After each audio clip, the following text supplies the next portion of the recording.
have a tremendous amount of respect for the men and women who accept the challenge to compete in the octagon or boxing arena.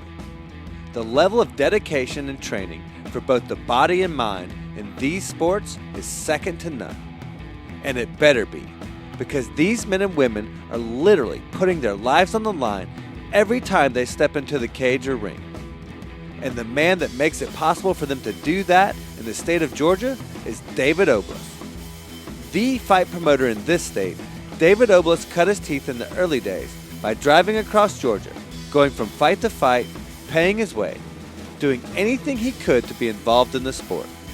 From wrapping fists to inspecting gloves, David did whatever it took to get to know the fighters, build relationships, and ultimately create a fight promotions empire that dominates the Southeast. His passion for the sport started early thanks to his dad, Big O, who took David to his first fights and instilled a love for combat sports that only grew over time. From there, David started throwing fight parties and organizing pay-per-view events at his frat house.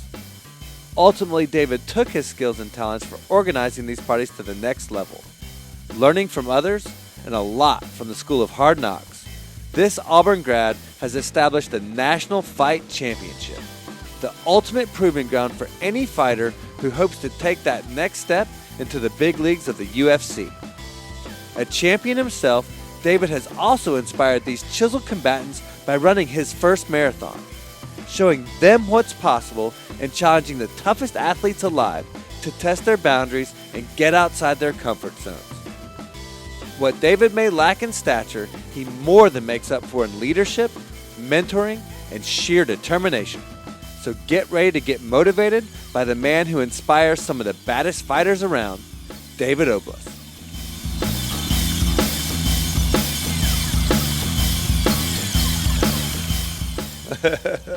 So yeah. Was he the one you were tightest with there in high school? I think so. Him and I don't know if you remember Matt Lenhart, 6'9" dude.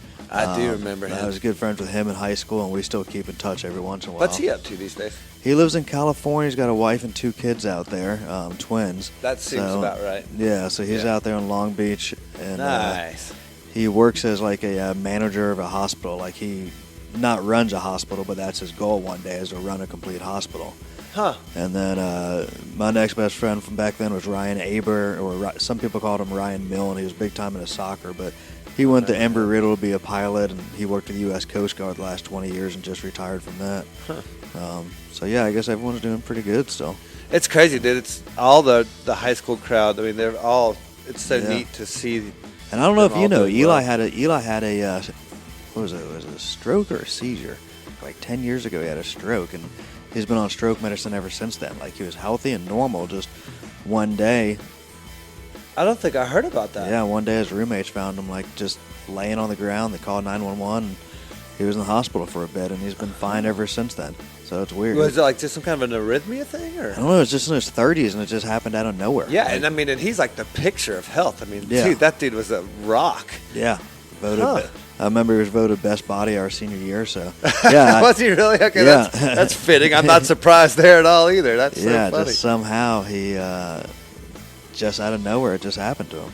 So that's crazy. But yeah, spent time in the hospital. He's been taking meds ever since, and he used to joke. What meds does he take? Like some kind of a? I have no idea. I've never really asked. I wonder. I just know he was joking. Like a baby aspirin kind of regiment sort of thing, or something. One of those kind of deals. I just remember he was joking when he was like 31 years old. He's like, I'm 31 years old and I'm taking 31 different pills a day right now. And he's like, I'm perfectly fine. And he's the most fit guy you've ever seen. Yeah, that's crazy. Yeah. Well, I mean, he's married now. He has a family and stuff too, right? Yeah, he's got a wife and I think it's 3 kids now. So yeah. Well, I think we can. You want to go ahead and get Yeah. started? You cool with that? All right, man.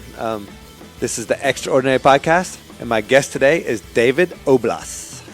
How are you doing? What's up, man? Thanks for coming out. Chattahoochee, representing. Go Cougars. Go Cougars. Yeah. How you been, man? Good. It's been a long time. Once again, I'm not allowed to say how many years. But yeah, we won't time. say how long it's been, but it has been definitely a while. Yeah. It seems like I'm on the reunion tour these days. Yeah, it seems like I've watched some of your podcasts. It seems like everyone else you interview is like out of state on the other side of the country, and I've just made my way from Roswell to where I live now in Smyrna, probably 8 miles away. Right. Well, and I tell you what, it took me about as long to get from my house over here to Smyrna through the rush hour traffic in downtown Atlanta as it took me to get to Denver a couple of weeks back. So pretty befitting that that's how it all worked out. But I guess I can't say you're a graduate of high school, graduate of Auburn University in '98. Went there with some other Chattahoochee alums. And then I always had a passion for boxing and fighting, even though I personally haven't been in a fight since second grade at Esther Jackson Elementary School in shout in out Roswell. to Esther Jackson, Roswell, Esther Georgia. Jackson was my first and only fight in second grade. And now fast forward to 2019, and somehow I'm the number one fight promoter in the state of Georgia, and probably number 2 or 3 in the Southeast. As odd as that is, now my career after graduating a 4-year university, I pay kids to get in a cage and beat the shit out of each other. Is basically what I tell people I do for a living. Which is such a cool job to have, man. Yeah. I mean, the 2 coolest jobs you can have are probably in porn or paying people to get in a cage and fight each other. Beat each other. Yeah, and I chose the latter of the 2. That was probably a wise decision. Yeah. So my life is dependent on 18 to 25-year-olds to take their eye test, take their blood test, not have hepatitis or HIV, show up on weight at weigh-ins, and then show up for a fight night and sell tickets. And if that goes well, I make money every 6 weeks. If it doesn't go well, I don't do too well. But, then life gets a little thinner, a little stretched. But that's what my life has come down to. So. But it looks like you've had a lot of success, man. It looks like your fight promotion's going great, man. It's, that's actually how we stumbled onto each other. Is I've been kind of getting into that whole jiu-jitsu scene, and and then I was like, wait a second, there's this fight that everybody's going to, and they said the promoter's name. I'm like, David Oblas. Wait, I know that guy. It's weird because I guess there's not too many Oblases here in Atlanta. There's not. Well, obviously, that's a pretty unique name. Yeah, for sure. So like whenever I have people that hear the name David Oblas, that have met me just because I've lived here my whole life since second grade on, they're always hit me up like, hold on, is that you that does the fights? Or I've had people come to me during fights. I did a fight at the Pink Pony a few months ago, and the announcer would say over and over all night, like, welcome to David Oblas' NFC 120 or whatever, brought to you by whatever. And someone in the crowd kept hearing David Oblas, and went to someone there and said, who is David Oblas? And they point me to him, and turns out he lived in the neighborhood right behind me growing up in Marnes Lane. It was kind of odd. That's a trip. Yeah, and I texted my brother. I was like, do you remember him? And my brother's like, yeah, of course I do. We'd play basketball with him every day in his roundabout right there. I didn't even realize it. Yeah. So, yeah, it was just crazy seeing You're him. funny. And just talking to a lot of people, like, not only my name, but I guess it's my size. I guess we've all changed through the years, but I guess I basically look the same. I'm still 5'4", a box type body. And I was at a Braves game a couple weeks ago, and Evan Casey and his dad. I haven't seen Evan Casey or his dad in 15 years probably. They come walking behind me, and they'd always call my dad Big O and me Little O. So they both come walking behind me, and they say, Little O. And Evan puts me in like a rear naked choke as he comes up on me. And I'm just sitting there like, great. Just like the good old days. Exactly. I'm in a rear naked choke in the middle of the Braves game right now. It could be anybody that I pay to fight for me. And then like, hold on, but no one else calls me Little O except Evan Casey and his dad, Tom. Like, those are the only people that call me Little O growing up. So I look behind me, and it's them. And I'm like, oh, my God. I'm like, what you guys, a small world. Yeah, and I'm like, how'd you guys recognize me from behind? And I had a hat on. And Tom was like, we just know that body and that walk. They know that walk anywhere, man. That's so funny. Yeah, so I guess that's just us growing up here and living here our whole life. Well, it's funny. Evan came up in my conversation with Craig and Valerie as well, fellow Auburn alum as well. But yeah, they all keep up, man. It's great to see the old gang still running around together. That's cool. Yeah, I mean, I follow them on Facebook and see they're still a tight-knit group, which is pretty cool. And I think years ago, Evan and a couple other guys used to do a band thing on around Christmas when everyone would come back home. And over there concerts. At the was it TJ's? They used to have a kind of getting everybody back together over it. Yeah. Well, and I think some people still do, kind of believe it or not. Because what's funny is a lot of our crowd now, as grown adults, have moved into that area and taken like Martin's Landing and what was the other one up the street where everybody else lived? Oh Shoot, I can't. It wasn't Horseshoe Bend, was Horseshoe it? Bend. Horseshoe That's Bend, it. Yeah. But yeah, so a lot of the adult kids have now bought houses in Horseshoe Bend. It's so weird that everything's kind of come full circle like that, man. Yeah, and it's weird seeing how many people that we went to high school with. And again, we were in a school of 3,000 people, so we did have a huge class. So I mean, you're going to get a bunch of losers, and we probably don't remember those losers and aren't going to mention them. I mean, we've probably got 200 people that are working at a QT somewhere. I'm sure they are, but I keep seeing the Facebook stories. A lot of people that we have are doing cool job. Like my job is a cool job. Your job is a cool job. Tom Heiser, I've thought about before. Evan moved out of Colorado. Yeah. Corey Lockman. The list goes on. People I see. Ross Patterson. Sean Lewis. Sean Lewis. They just have really cool, different jobs where me and my buddies here were like talk about our high schools and who we keep in touch with. I'm like, dude, we had a pretty successful class. Like, there's a lot of people doing cool stuff out there these days. We really did, and that's it's worked out really great for me because obviously the theme of this podcast is how to get out of that 9-to-5 and how to not live that ordinary kind of life. And man, it's great to have these resources at my disposal that are people that I'm friends with that are willing to talk to me about how they do that. So let's talk about how you started doing that a little bit. So obviously you wrestled in high school, so that was probably a good introduction to this. But how did you get into the fight promotion world? The things I point to early on was not only did I wrestle in high school, my dad was always a big boxing fan. So my dad's always had a memorabilia room at his house with his office and TV, but it's always just been through the years. He sold Mercedes, so he always collected a bunch of memorabilia through the years and had a bunch of customers that were athletes and get stuff signed. So my dad's got an enormous room in his house that was just all autographs and signatures and boxing apparel and Muhammad Ali. And so when we were kids, we'd always want to order the pay-per-view fights, but we'd never spend, I don't know growing up if it's just my parents didn't want to spend the money or if we didn't have the money, but we'd never order a Tyson or Holyfield pay-per-view fight. My brother found a way that he could cut up a piece of an old milk carton into a rectangular shape. And the old cable boxes that we had in Martin's Landing growing up as kids, you could put this plastic piece of milk carton, juggle it around in the cable box and move it around, and you could then see pay-per-views squiggly with a little bit of sound here and there. Nice. So we figured out how to do that, me and my brother. Little hack. Yeah, I think my brother did it probably so he could watch late-night Playboy movies. I was going to say, I just think there's some more nefarious reasons behind that discovery. Yeah, so I think that was his goal, but it also made it so we could see pay-per-view fights like squiggly and hear the sound and stuff like that. So we'd always watch the Tyson fights, the Holyfield fights. I still remember watching Mike Tyson get beat by Buster Douglas with my dad, and we were seeing it. We're like, damn, Buster Douglas is beating him up. Yeah, and we're looking at it like no sound and just hardly black and white squiggly, and we're noticing Tyson's getting the shit beat out of him. So we just keep watching these fights this way, and then I finally went to Auburn University. I went there in '95, and I joined a fraternity there in '96. And boxing was still huge back then, and MMA was not around. The UFC wasn't anything back then. Yeah, that was the very, very inklings of the beginnings there. So I guess without even knowing, I was fight promoter then, because I'd go get like $5 from everybody, $10 from everybody, and if it wasn't a home football game or anything going on, we wouldn't have much to do on a Saturday night except go to the normal bar and get hammered. So I'd get $10 from everybody. I'd order the fight on pay-per-view on my bill.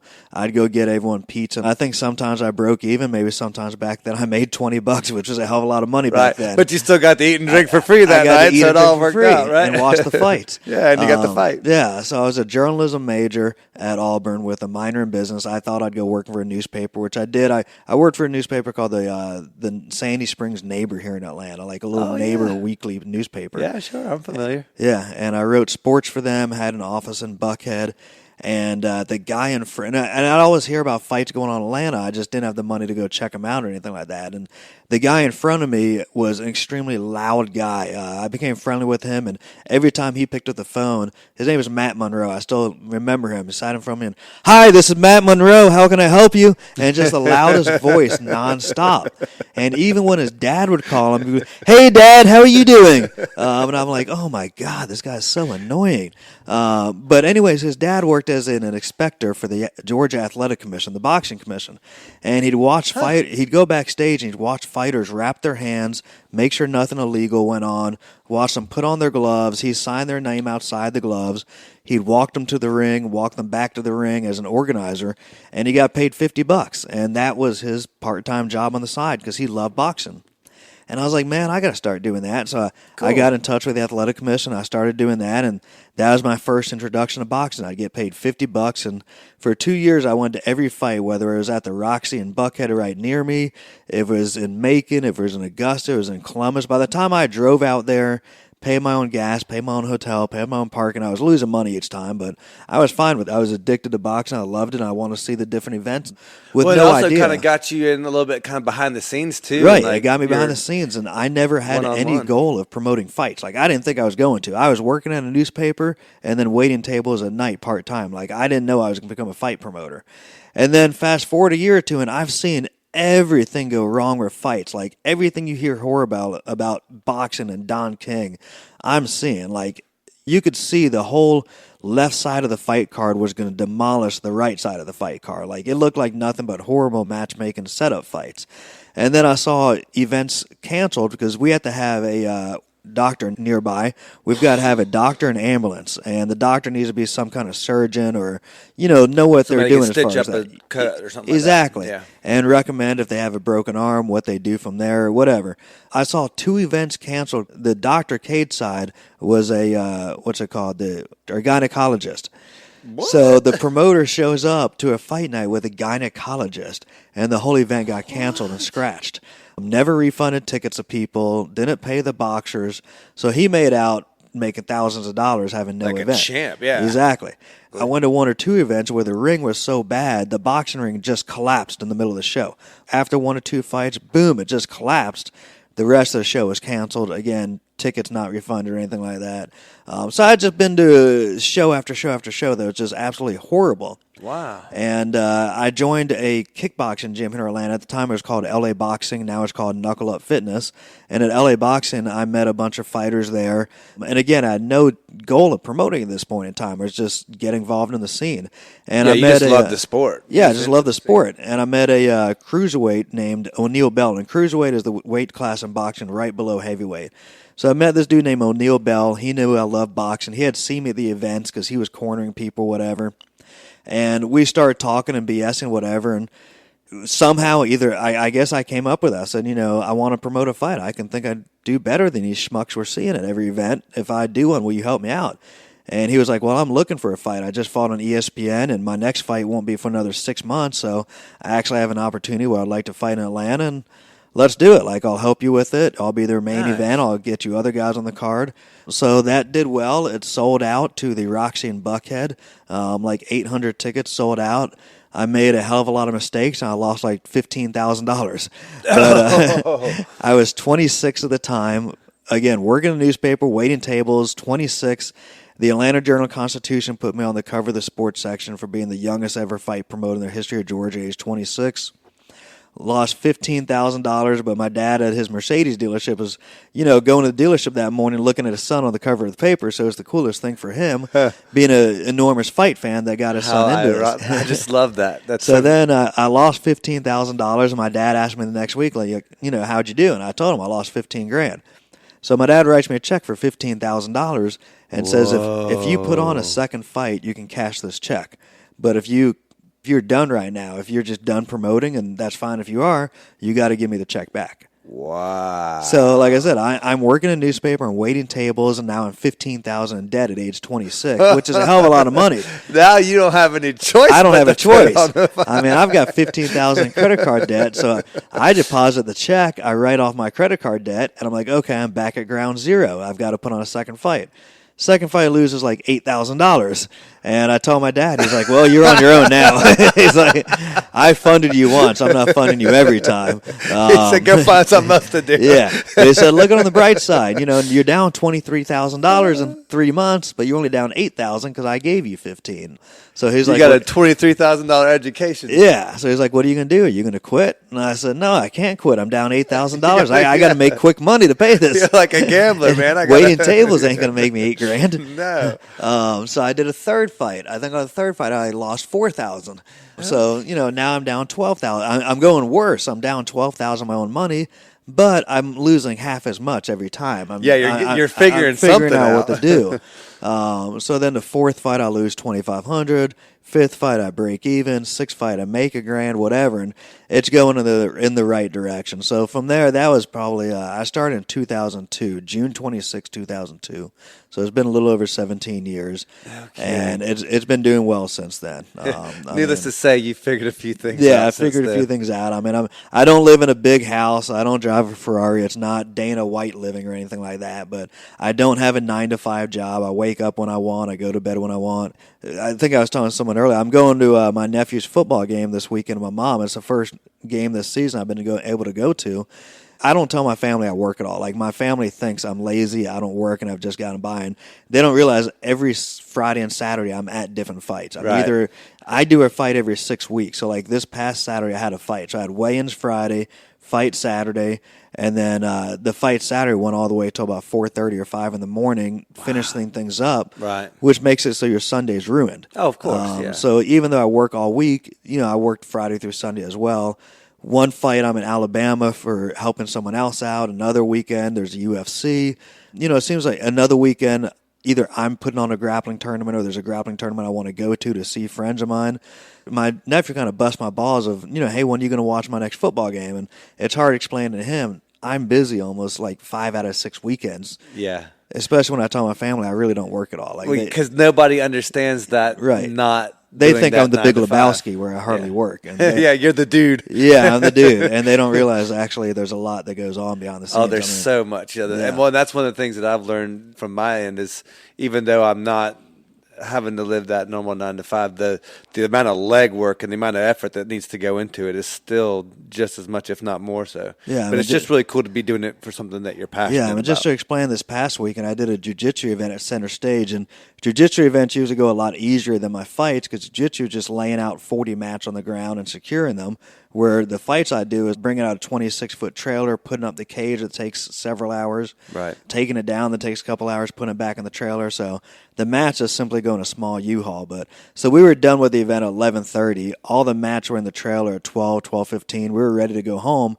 But I just bought the mats from a buddy that wanted to get rid of them. He used to come with his U-Haul, set it up, take them away. So this night we put them in the U-Haul at the end, and he was nowhere to be found because he sold them all to me. Well, I thought he was going to take the U-Haul back to my house. I was going to put the mats in the garage and then take the U-Haul back the next day. He thought I was going to get rid of the U-Haul on my own after the fight. So he dipped out. He dipped out. Nothing wrong with that. It was miscommunication on my part, and he dipped out. So anyways, at like 12:30, I'm realizing I don't have a hitch on the back of my truck. I have no way of getting the U-Haul out of there. Right. And Center Stage is telling me they have church Sunday morning there. You got to get this thing out. I got to get it out. I'm in the loading dock, and they start loading it at 7 a.m. So I'm like, how the hell am I going to get this U-Haul with a hitch out of here by 7? It's now 12:30 at night. I can't really put on Craigslist and get someone out here by 7. I can't get a U-Haul by 7 a.m. They don't open till 8 or 9. So I started driving downtown looking for people with a truck. And this is now 1 a.m. Saturday night, and I'm offering guys $100 cash if they're tow something from Midtown to Smyrna, 10 minutes from me. And everyone's just telling me, no, I'm out having a good time tonight. I'm not working. Yeah, well, half of them are probably loaded up and ready to party. And they don't even know if I own what in the hell I'm trying to get them to transfer. Like I'm some scumbag. So this... Here, come steal this U-Haul for me. Yeah, so and I'm with a buddy of mine that wanted to be my assistant. It's his first time saying, I want to be Dave Oblas' assistant. Everything went well. Excellent. Until this at 1 a.m. And he's like, dude, let's just go home. We'll get in the morning.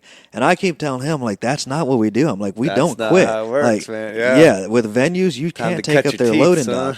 Yeah, so we're walking up down the street. We're talking to people. And then we finally, we start calling, like, Uber and Lyft. And we do the Uber XL, hoping to get, like, a bigger... Nice. Cadillac SUV or truck or whatever from the Uber XL, but we're calling them right away when we match with them saying, hey, do you have a pickup? I'll give you $100 extra. Just tow this. And they're like, sorry, man, we drive people. We don't drive U-Hauls. Call someone else. Right. So I finally call a tow truck. Now it's like 2 in the morning, by the way. So this just keeps going on. It's 2 a.m. The other venue inside Center Stage is now getting out. All these drunk people are leaving. We're sitting there by this U-Haul, and we're calling tow trucks. One guy tells us he'll be there in about 30, 35 minutes. We're like, awesome, he'll tow it out. Well, he never shows up. So now I guess it'll be like 2:30 in the morning. We're calling him. He's not answering. So we call another tow truck. He comes. He gets there like 3 a.m. Well, it turns out he has the wrong size ball, but he has one of those 4 balls on the back of his pickup truck. Yeah, they'll spin the one. But the problem is he doesn't have the key to the lock on there. I'm like, oh, my God. We finally got somebody here, but we just can't change the damn lock. So luckily the center stage production guy was still there. He comes out with a saw. We're sawing it. It takes 25 minutes to saw it. He sawing the lock off, basically. Sawing the lock off it so we can pull it and around. change it. Yeah. So we finally hitch up at 3:15 in the morning, 3:30. We get back to my house. It's now 4 a.m. because we're driving 30 miles per hour on the highway. Right. The event ended at 11:30. We were ready to leave and packed up by 12. I got home at 4:45 a.m. Oh. So it's always something that goes wrong. And the guy that was with me as my assistant the first time, like the whole time he was like, dude, can I just take an Uber and go home? Like, I'm done. I'm like, no. This is what we do. We don't quit till it's over. Like, what a great opportunity for him to learn what it's really all about. Yeah. So now, like, he called me Sunday. He's like, dude, I think I have PTSD from what went on last night. He's like, I've never been stuck in a parking lot for 4.5 hours till 4:30 a.m. And he's got what it takes, man. And he's like, I've got an event next Saturday. He's like, crazy thing is I want to do it again. He's like, now that I know what goes into it, I want to do it. It was fun. Everything till that point was fun, but it created a story for me. And so he's going to be my assistant again next week. And what a great first experience for him. Now he'll always have that story of that experience, how he kind of got And it's funny because then it made me look cool on social media because everyone just thinks the fights are easy to do. They are what they are. You just see what you see. Well, that's the thing about social media. You get to see the finished product. You don't see the grind, man. Yeah. You don't see the hard work. I love hearing you tell the story of how you had to keep going after it after you were losing money, man, like, because that takes some stick-to-itiveness, you know? Like, you have to be passionate about this kind of stuff. When I was waiting tables at a place called Checkers Seafood Grill by Perimeter Mall. I love that restaurant. At least you were at a nice restaurant. Everyone used to always think when I said Checkers it was a cheeseburger place, but no. I know the real Checkers with the Q. Yeah, so they with the Q. With the fine dining. And we had a set schedule every week. Remember, I was working a newspaper during the day, so I was like Tuesday night, Wednesday night, and then I worked every Friday night and then Sunday brunch. And when I was promoting fights at the Roxy, I think it was like my 5th or 6th fight. So I'd made it past my losses on 3 or 4 fights where I was breaking even, making money. And then each time I got someone to cover my Friday shift. Well, on like my 5th or 6th fight night, whoever was covering my shift had something come up, and they called in and couldn't make it. So the manager called me. He's like, hey, whoever, Nathan called in. He can't make it Friday. The shift is back to you. Like, it's whoever owned the shift at first, so you need to work. It's on you. And I'm like, dude, I can't work. I'm at center stage setting up for a fight night tonight. I can't come in. And he's like, well, if you can't come in, I have no choice but to fire you. And I'm like, dude, you're firing me when you know I have a second job that, I've never missed a shift in 3 years or whatever. Like, this is the first time ever. And he's like, sorry, this is the rule. You're fired.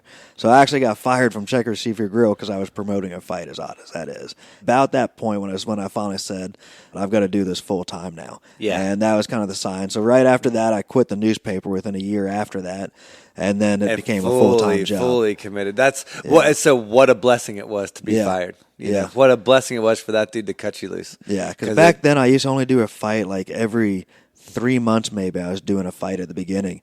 And by only doing a fight every 3 months, it allowed other fight promoters to still do fights. It allowed the venues to want other fight promoters in there.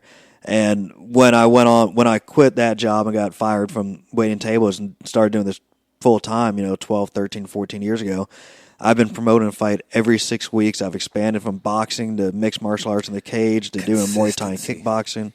A little over a year and a half ago, I started doing jiu-jitsu events where people have tried to convince me to do that for years, and I always said no. I finally started doing that a little over a year ago, and that's gone extremely well. Well, it's great to see the popularity of that sport in particular, but all the MMA sports growing. Yeah. That's certainly been beneficial. Well, and you're probably a direct result of that because of the promotions that you're doing. Yeah, I mean, I got extremely lucky that I fell in love with mixed martial arts the same time Forrest Griffin was fighting Stephan Bonnar in the UFC. So about when Good that timing. happened on the Ultimate Fighter TV show was when, that was a decade ago, whatever. That really launched the sport. Well, at one point in time, MMA was called the fastest growing sport in America. Right. And I don't know if it really was or not. That's the name, the title it got for years. And I think we've seen it go up and down through the years. And I think UFC and boxing are more attached to the stars. When there's a Mayweather or Forrest Griffin, a Tito Ortiz, a George St. Pierre, or Ronda Rousey. Yeah, John Jones. When we have these people in the UFC, it is the fastest growing sport because people want to watch it. But when there's pay-per-view events where the main event is injured or, someone that's not a huge draw, a Khabib Nurmagomedov or however you pronounce his name, he's not the biggest draw here in America. Right. So when he fights... Despite how incredibly awesome and talented he is. Despite how great he is, not a lot of Americans are tuning in and paying $60 for his pay-per-view, so it doesn't get a lot of chatter. Well, and plus his style of fighting, too, is a lot more of that ground and pound, kind of boring.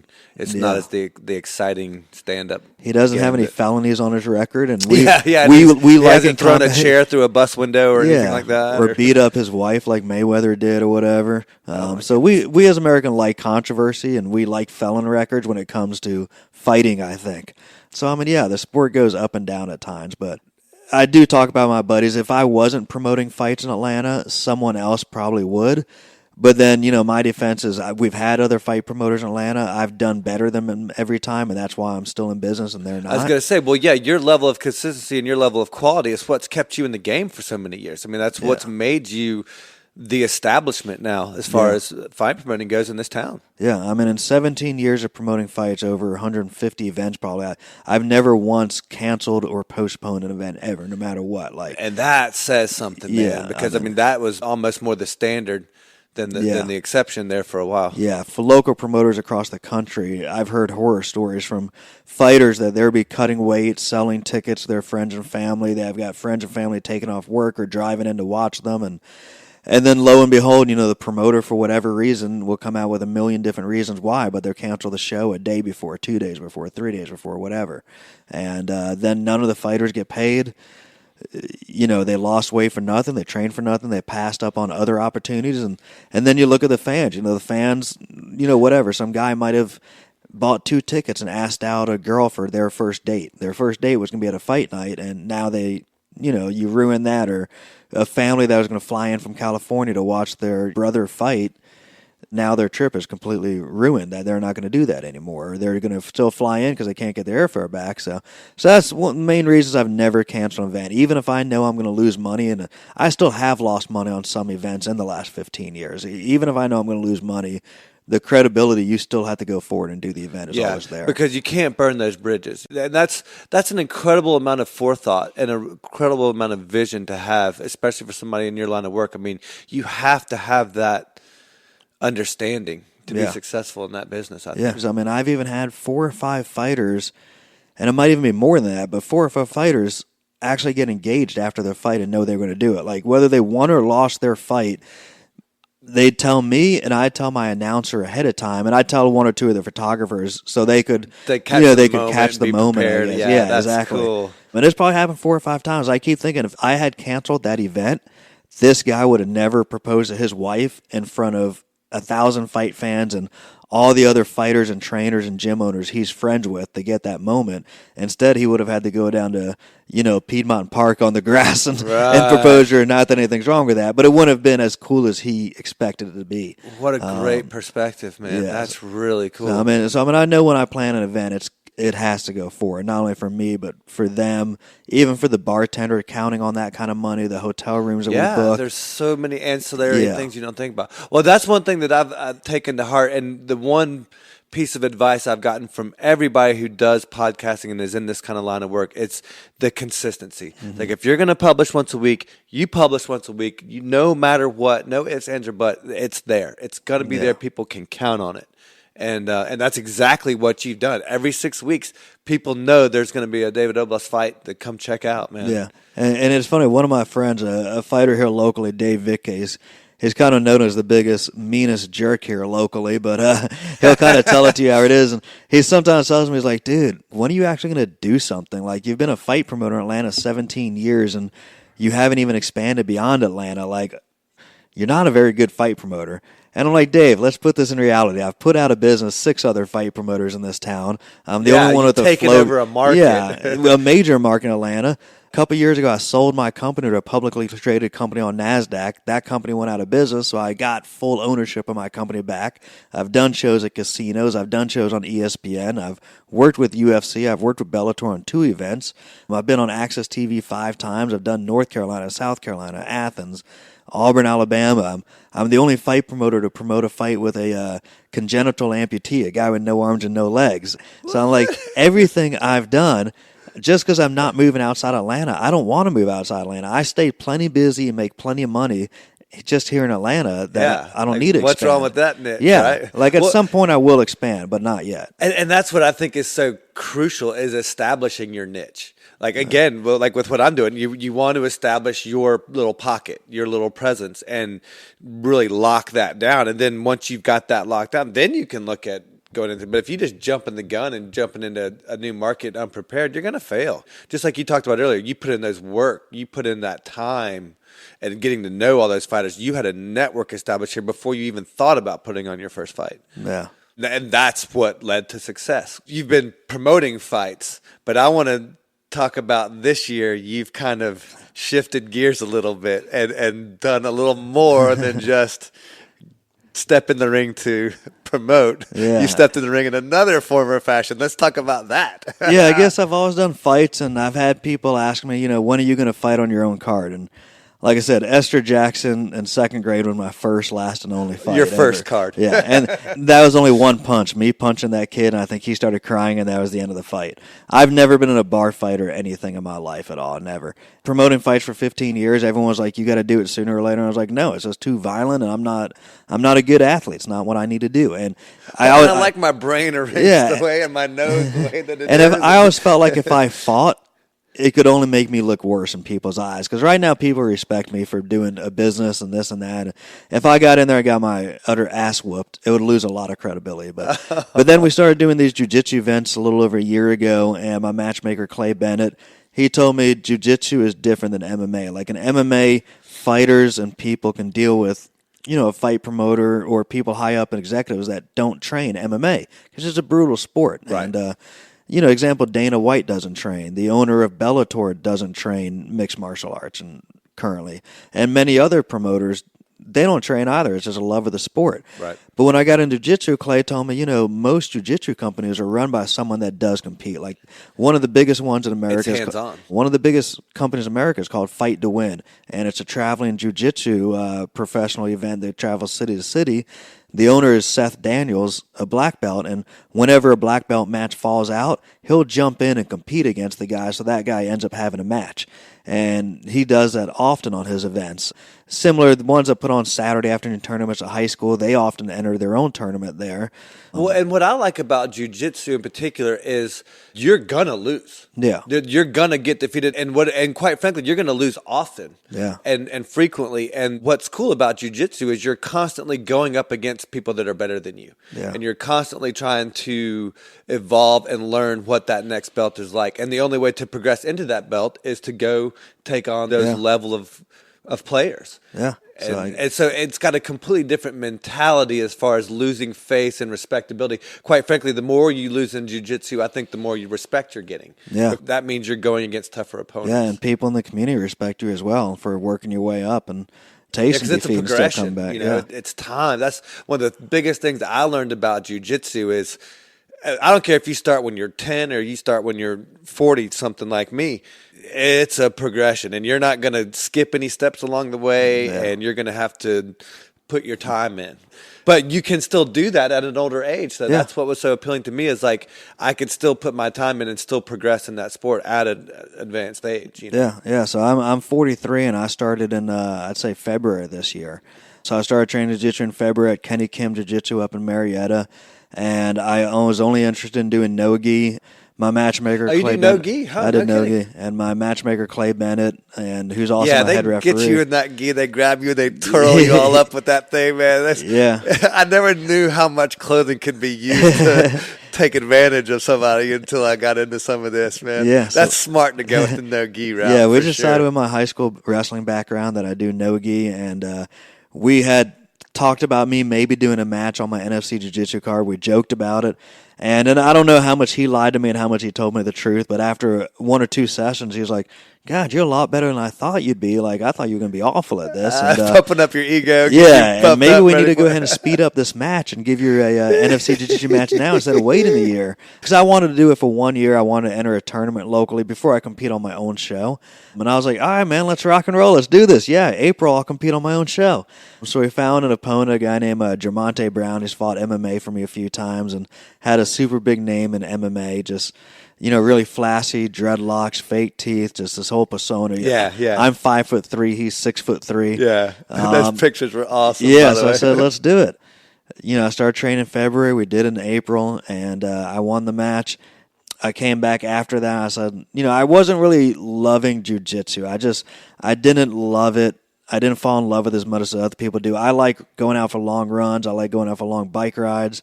And granted, I'm not even as good as running as you are. You might be a brown belt in running. I'm only a white belt. But I still enjoy going for 8 or 10-mile runs and 20-mile bike rides. Yeah. And there's a gym called Elite Edge over in Chambly that I go to on Tuesday and Thursdays.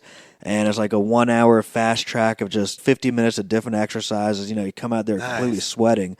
And I just love all those more. So after my match in April, I went back to Kenny Kim Jiu-Jitsu, and I decided to switch from doing no-gi to gi just to see if I enjoyed doing gi any more than I did no-gi. So I did that for about 3 weeks, and I put on there is one of our fighters that was in a horrible car wreck. So I put on a charity jiu-jitsu rolling thing on a Sunday at a brewery. Was that for the Straight Blast gym? Yeah, it was the Straight Blast gym. What was his name again? Sean Coleman. Yeah, because that's my gym. Oh, is there? I was been going to, yeah. Okay, cool. So I did. Actually, it's fun. So weird, not to interrupt you. Yeah. I apologize. I signed up for that gym. First Saturday class was scheduled, and he got in that car accident that Friday night. Yeah. He was supposed to be teaching my class that Saturday morning. Damn, yeah, the Friday night was my fight, and I think he got in the car wreck on the way home from the fight. Yeah. Yeah. How's he doing, by the way? He's doing good. Like his weight went down. His weight went down incredibly low for a long time there, and then now he weighs more than he ever did. He said, it's getting annoying because like I can finally get back to training now, but he's like I became a fat ass in the last 3 months. And I know he's been back in the gym and he's teaching again. And he's getting back into it. And I never knew how active he was back then until him and other guys told me. But he'd be up at 4 or 5 every morning. He'd go to LA Fitness and go swimming for a long time. Go back to the gym for afternoon sessions, teach and roll nighttime. So I never knew how active of a human he was. And he's like, dude, I'm about to blow my brains out. Like I've put on the weight that I need to, plus more. I'm heavier than I ever been, and I can't do anything yet. So I think a week ago is when he could finally start training again. But we did that charity jiu-jitsu rolling at a brewery in Sandy Springs, raised some money and some awareness. And it was almost like a bunch of guys drinking beers and rolling around together on the ground. Goes hand in hand. And I think that weekend was when I finally decided, I was like, I'm not in love with this jiu-jitsu. Now I've tried no-gi for 6 or 8 weeks. I've tried gi for 2 or 3 weeks now. And I missed doing what I was doing. Like I felt like I was in what people. You missed the running and the biking. I did. I felt like I was in what people call jiu-jitsu shape, I guess. But I didn't feel like I was in good David Oblas shape anymore. Like I went running one day, and I couldn't run more than like 4 miles, which I usually could run 7 or 8 without dying. You'd lost some of the cardio. Yeah, and that's when I decided I was like, jiu-jitsu is just not for me. I'm gonna hang it up for a while and go back to my workouts I enjoy. And I still might try jiu-jitsu again one day. I mean, if that's interesting because I've actually experienced something similar where I've kind of shifted gears a little bit as well. So, in your opinion, what is the ideal mix from an athletic and a health standpoint? You've got some good experience in a lot of these different arenas. What is the best mix you think for an overall health and wellness? What if you're going to include jiu-jitsu in it? Yeah, well, just because I think that like you talk about being in jiu-jitsu shape. And what that means to me is like you have a certain amount of body toughness from rolling around and being physically contacting another human being. But then I come from the triathlon world where there's a triathlon shape. Yeah. Where your cardio is really dialed in. You can run those long distance runs with not as much problem, not as much fatigue. And so that's a different kind of being in shape. But then then you've got like the bodybuilding. There's a lot of different versions of being in shape. Yeah. And I'm just curious, since you've had that exposure to a lot of different versions of being in shape. What do you think the best mix is, or the best version? Yeah, and again, I'm not as high level athlete as you are. I think I'm just the casual 43-year-old athlete. But I think jiu-jitsu probably, 2 or 3 nights a week or something like that. That way you can get the rolls down. Like they do the 5-minute rolls at the end of practice or whatever. And when I first started doing that, I couldn't roll 5 minutes to save my life. That's an eternity. Yeah, because my you workouts. Never knew how long 5 minutes could be. Yeah, my workouts before then wouldn't be a hard 5 minutes. I do like a medium 45 minutes of running, or a medium 60 minutes of biking, or 2 hours of biking. But you can bike for 2 hours and feel fine. After 5 minutes, because your heart rate's staying in that an aerobic zone and not going into anaerobic. Like we're in the 5 minutes jiu-jitsu. You're hard grinding against a guy and going as hard as you can for 5 minutes. Anaerobic. So I think get to the point where you can do like 3 or 4 rounds of jiu-jitsu without being dead, which is about 20 minutes. But then still also be able to run a couple nights a week. And I think for an average 40-year-old, you need to be comfortable. You need to be able to run about 4 miles, in my opinion, as an average comfortable 40-year-old. Like if you can run more, that's great. But if you're 40 years old and you can't run 4 miles, you just simply can't do it. I think you need to improve that part of your fitness a little bit, in my opinion. Yeah, because that's a good 30, 40-minute run of cardio, of really being able to. But I know any nerds listening to this will probably gonna say, like, no, running sucks. It hurts your knees. You don't need to be able to run or whatever. You should be able to do this, that, kickboxing, whatever. And I'm just using run as a simplest form, just because simply by the time you're 1 year old, you know how to walk. Like, everybody can do it. Yeah, everyone can. You don't run. need any tools. You don't need anything special, any equipment. You just go. And I hear people blame it all the time, their age, their weight. Running is the most simple thing to do in life. You're taught to do that at age 1. If I can't do good jiu-jitsu because I'm not good at jiu-jitsu. I can't hit a 90-mile-per-hour fastball because I just can't. But I can get out and run. But everybody can go out there and everyone put one can foot in front run of up the other. the street. Well, and one of my big takeaways is, like, even if you aren't currently doing anything, just go for a walk. Like, I think just walking is a great place to start. And the thing that I have lived by, and I ran my first marathon this way, and I've done pretty much every triathlon this way, is a run-walk combination. There's a guy who actually teaches the method, but is it Jeff Galloway? Yeah. Mm-hmm. I did an article on him when I worked for the Buckhead paper. I've got to meet him once or twice. He's an amazing human. And that theory has been around for a long time, and a lot of people buck it and a lot of people fight it. But I was introduced to it from my parents, and that run-walk philosophy, I think, is just brilliant. You run for a little bit, take a little break. Run for a little bit, take a little break. It's not rocket science, I've gotten so many fighters in the running that never ran before. Like one of my good friends, Dave Vitke, when we started working out doing kickboxing together years ago, he had never run. And I said, man, just run with me a little bit. And we started out doing like 1 mile. And this is a guy that was fighting. I think he was at the time on a 6-fight winning streak for Bellator. So he's not a chump by any means. Wow, like he nice. fought for Bellator. He held our 170 NFC title here in Georgia for a little bit.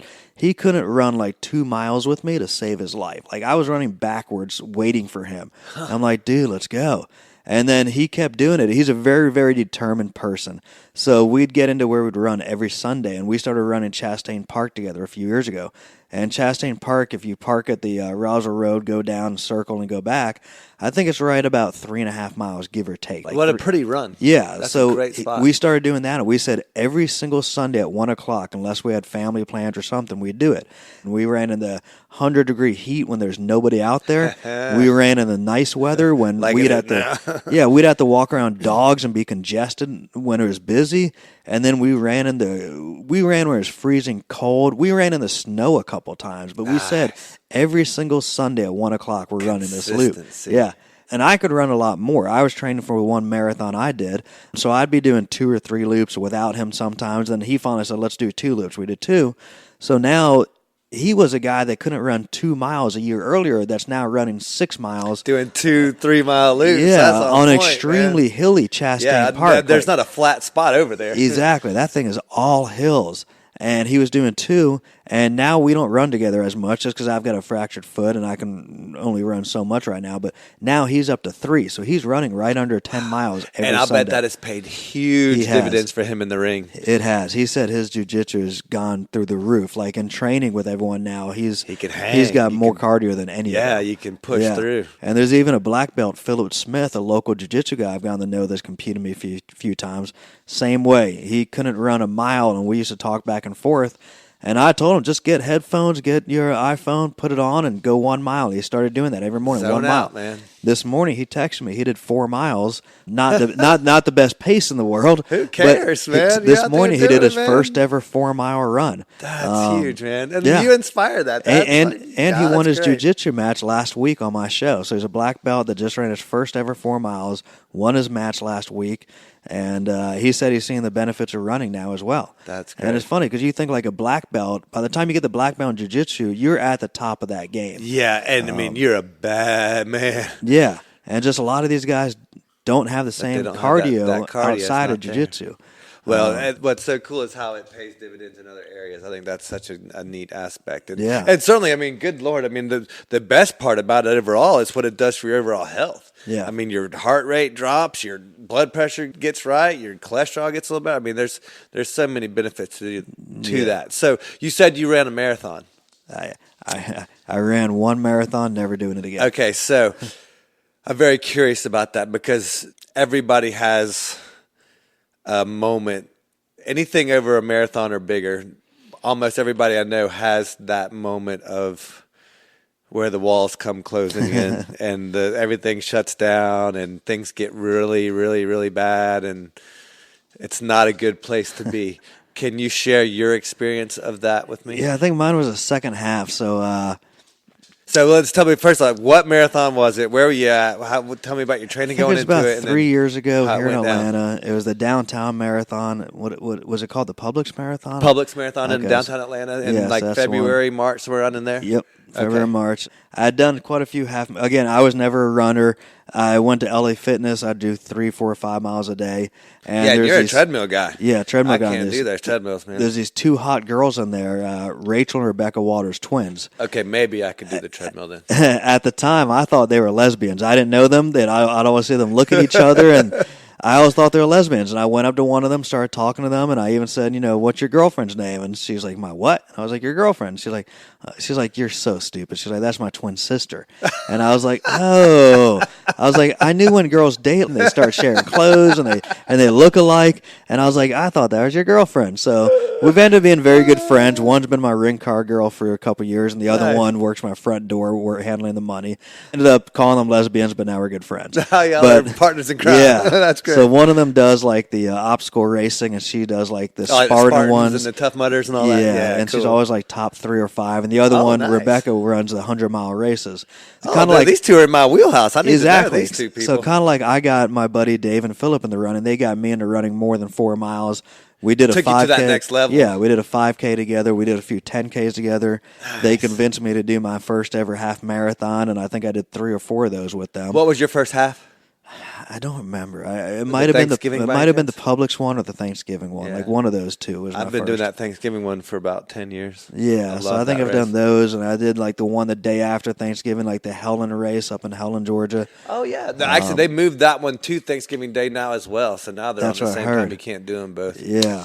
But that Helen one's cool too. Both those, they're 2 awesome races. Yeah, so I did a few half marathons. I said, I'm all about bucket lists, whether it's health reasons or just other. I mean, the jiu-jitsu thing was a bucket list, and the marathon was a bucket list. I said, I've done a few halves. I can do it fairly safely, and I'm not going to do it too much longer. So I started training. I looked at the different regimens online. I kind of stuck to most of the training, except did they talk you into the marathon, or who was it? What was the thing that got you to finally pull that trigger and pay that money and sign up? Yeah, I don't think it was them convincing. I think it was me wanting to do it. You wanted to. Yeah, and I asked them to kind of help me do it. Nice. So they'd help me on long weekend runs. Like I think the weekend runs you were supposed to do like 20 or more for the first couple weekends, like leading up to it. Like those last couple weekends, like 20. And I could never even get to that. Like I could get I think I did 20 once, but most of the other ones like in the high teens. Yeah. And I just didn't have the drive to do over 20 miles every weekend. I just couldn't do it. So I got up to 18, 21 weekend, then we said, hey, it's time. We're going to do the marathon. And I paced the first half with a friend of mine, my ring announcer, paced the first half marathon with her, and we both did well. And then she blazed past me the second half, which was crazy because half marathons, I was pacing her, and I creamed her on if I wanted to. So after 13 but miles... she knew a little bit more about distance, though. That Yeah. wasn't her first distance race. Yeah, so and she there did might something. be a reason why. Yeah, she did something right that time. So after 13 miles, she went on, and one of the twins, Rachel, came into me at 13 miles, and she brought me, jelly beans. She brought me Band-Aids. She brought me lube for my thighs, a new T-shirt. Glide. Yeah, exactly. I always call it lube, Glide. Yeah, the man's best friend. Yeah, the Glide is the better name for it. I call it lube. Well, the official name for it is actually called Body Glide, the real name for it. What I use anyway. Yeah, so she knew socks. So she knew through all their races what I'd need at mile 13. So she brought it to me, and we started going. I still felt fine at mile 13, and then I think it was like 5 miles left. So what was about mile 21? About mile 21. I've almost never been injured in my life. I've never had this, but something happened to my IT band on my right leg, and I guess it just tightened up or something like that. I'm not even sure. But about mile 21, I just felt like a pop, and I just couldn't run anymore. All I could do was walk at that point, and walking just little tiny, tiny steps. So I got to the 13 miles in my pace at 2 hours, like exactly at 2 hours. Right where you were shooting for. What I was shooting for, and that's always been my half marathon pace is 2 hours. So I was like, okay, maybe I can do the whole thing, and not 4, but I figured I was shooting for like 4.5, give or take, with my pace. At mile 21, I told Rachel, I was like, dude, I'm done. I can't run anymore. All I can take is little baby steps. So the whole last 5 miles, she's always like 10 steps in front of me. And she's like, don't quit. Don't you even think about stopping. I'd be yelling. I'm like, dude, shut up. Like, I don't quit. I'm not going to quit. But I'm like, I can't run anymore. So I'm just going to walk the rest. I was like, I can't physically move my right leg to like straighten out or anything like that. So I walked the last 5 miles. So I finished the first half marathon in 2 hours. I finished the entire thing in 5.5 hours. Nice. And I think by the time I got to like mile 21 where I stopped, I might have been at, I don't know, like 3.5 hours. Like right on pace to finish in 4.5. Yeah. But the last 6 miles, it took me like an hour and a half or something like that. Like it was just horrible. Yeah. To the point that I just crawled across like old people were passing me those last 3 or 4 miles. Like when I say old, I mean like 60 and 70-year-olds are passing me. Such a humbling experience. It really was. But at least I finished it so I could say, I did a marathon. And after that, I'd be saying like, yeah, I ran my first marathon. And one of my buddies would always correct me like, no, you didn't run your first marathon because you didn't run it all. He's like, you need to change it to I did my first marathon. Hey, I have no problem saying I ran. After you've put in 26.2 miles, you can call it whatever you want. I don't care if you crawled, walked, or had to roll. And that's a huge accomplishment. I related that. If you get to finish the 26.2 miles, you can say I ran a marathon, or you can say I did a marathon, or I finished a marathon. It's just like someone getting in the cage and fighting, and they get knocked out or submitted in 60 seconds. Can they still say I had a cage fight if they got knocked out in 20 seconds, whatever? Yeah, they got in the cage, and they had a fight. No matter if it finishes early, they can say they're now a professional fighter or whatever. Because it takes a little something extra to be able to step in that cage, whether it's for 20 seconds or for 20 minutes.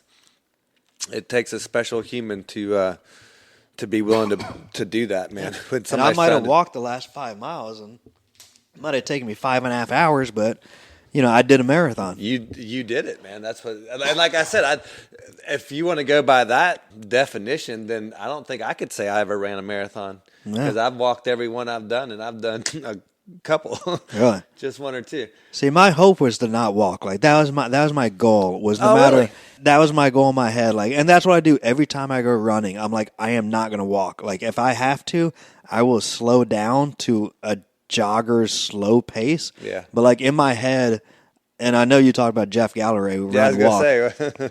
For some reason in my head, like once I start walking, it's hard for me to get running again, I guess. Well, no, I will say that. Yeah, I mean, now it gets tougher and tougher every time you take a break to get going again, for sure. I mean, that it doesn't get easier, for sure. Yeah. But I because I do hear that from a ton of people, and a lot of my contemporaries that take running very seriously. They're all the same way. And I think a lot of that's just like that ego thing. It's just like you want to, I don't want to stop. I can do this or whatever.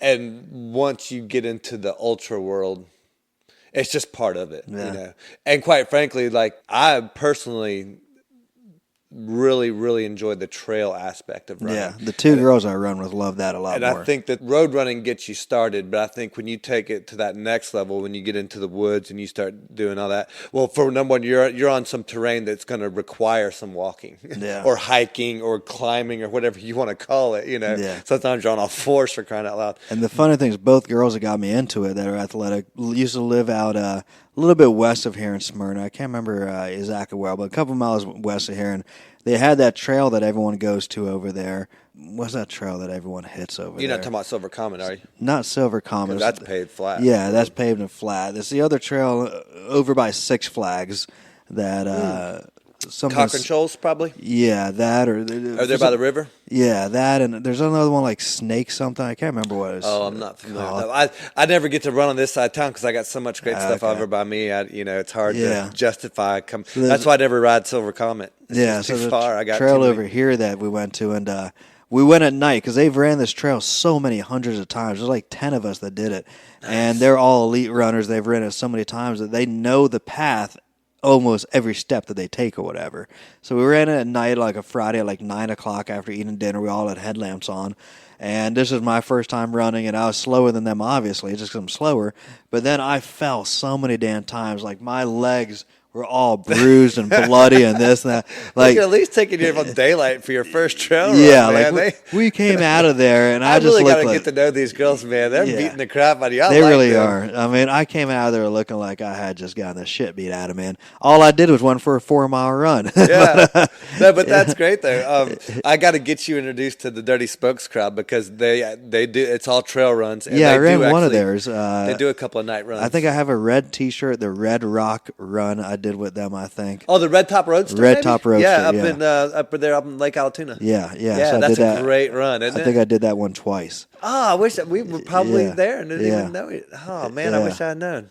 That's cool. Well, we'll have to do one together, man. That'll be really cool. Well, you probably do a pretty fast pace, though. It doesn't matter. Did we all show up and have a good time? That's what's so cool about it is like, I mean, dude, I'm friends with grandmothers up there. What's so neat about that in particular entity, Dirty Spokes in particular, is it's such a cool little clan vibe. It's such a cool little family vibe. And we're all on different levels. I mean, Matt Haley, the very first guy I did this podcast interview with, every race he goes into in Dirty Spokes, he pretty much wins. It's very rare for him to not win one. And he's super cool. But then I'm also talking to the lady that comes in last place almost every time. And she's a super cool lady, and she is just a really amazing, neat person. And we all just hang out. It's like, who cares if you're faster or slower? The egos are all left at the door. And not only that, like you talk about, wrestling, you can even the playing field because you break it down by weight. Well, in Dirty Spokes, you break it down by age group. So if you're an old crusty guy like us, you're only competing against the other old crusty guys. So it feels a little bit better, when you get to make the podium or something like that. I think it was a year or two ago, right around Thanksgiving, the day before Thanksgiving, the day after, or Christmas, something like that. I ran a race up in Roswell with one of the two twins, Rachel, and it was a not very crowded race in Roswell, right along the river right there. And they start you out in different blow horns, different heats or whatever, so you don't know where you're going at. And I wasn't even going as fast as I could. Like, I was just having an enjoyable 6 miles or whatever. And then at the end, we were going to leave, and she wins almost every race. So we were like, let's wait around to just see if you won, you to get your medal. And then they call, like, the 40 and over age bracket, and they name third person for men. And then second place, they say David Oblas. And I'm looking around like, what the heck? I'm like, they just called my name for second place, 40 and over. And I'm looking over, I'm like, God, you guys must really suck. Like, I didn't even go that fast. And this is my first ever medal since like middle school, I think, in running. But it's a nice little boost to the ego. Yeah. Right? So hey, I've got that medal downstairs in my other ones. Like, all my other medals are just finishing medals that you get. But this was actually my first ever. Like, you're actually on a podium now. Yeah, moving up in the world. I don't even think they had a podium. That's how small it was. Oh, yeah. Well, the Dirty Spokes one isn't anything special. Yeah. But, they just handed me my medal and they said, here you go, thanks. It does make you feel kind of special when you get that little medal around the neck. Feel like you've done something more so than the finisher stuff for sure. Yeah, I'm going to have to get them on your podcast, the two twin sisters. Yeah, they sound very interesting. They sound right in my wheelhouse. I'm actually, I wouldn't be surprised if they do all that. I might know them or at least recognize know who they are or something. You a night owl or an early bird? Night owl. Like, getting up just for you killed me. I don't I did make you get up nice and early. Dash here, Dash wakes me up every morning at 7:30. Between 7 and 7:30, my dog will wake me up. And we're sitting in bed for another 20 minutes and cuddle before I'll finally get him his food and drink. But, I mean, I get out of bed at 8 o'clock every morning usually, unless I have something going on. And I don't get in bed at night till midnight. I take my sleeping pill at midnight, and I don't fall asleep till 2:30 in the morning usually. So I'm usually up every single night till 2 or 2:30 in the morning. So you kind of struggle with that Yeah. nighttime routine a little bit, huh? Yeah, and what pill do you take, if you don't mind me asking? God, I'd have to look at the name. Or what's the equivalent of it? It's equivalent of Ambien, 10 milligram, like I think. Like an Ambien type of thing? Yeah. So I'd have to look at the knockoff brand of it. But I started taking it years ago, and but it still takes you 2.5 hours. It still does.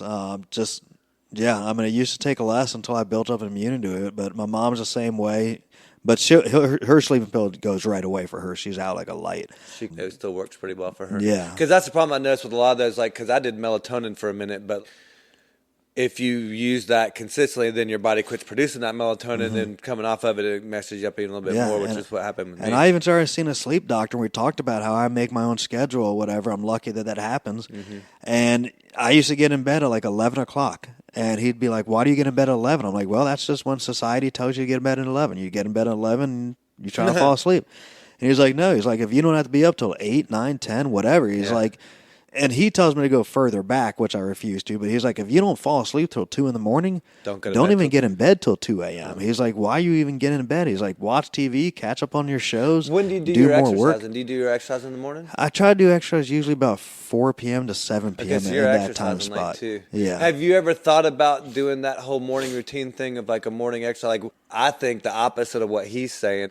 Because what happens with me is I get up around 5 and I go to bed at like 9 or 10. So it's just shifting the cycle. But I mean, because I think getting 8 hours or between 7 and 8 hours, I think that's a hugely important thing. And I think that's something that gets way I think it's way underappreciated, and I think it's something that's the first thing to get neglected. Yeah, I wonder if you could. I wish I could. The weird thing is, my dog's about 14, so we've almost started looking at the ideas of putting him to sleep, which kind of sucks. But it's my dog that gets me up every morning at 7:30. So even though my schedule is different, his schedule is no matter what time of year. Right. If it's bright out, 7:30 he gets He's up. ready to go. Yeah, because he needs to get his bathroom. So that means if I go to sleep at 2:30. I only get 5 hours of sleep a night every single night, which kind of sucks. So I definitely find myself yawning during the day. But my doctor's just been like, hey, if you want to keep working till 2:30, 3 in the morning, he's like, maybe you don't even get in bed till 3 and you're absolutely exhausted so you can sleep till 9, 10 in the morning. But that doesn't work if the dog's waking up. It doesn't work if the dog's waking up at 7:30. That's what kind of sucks. It doesn't work. So yeah. Have you ever swam? Do you swim?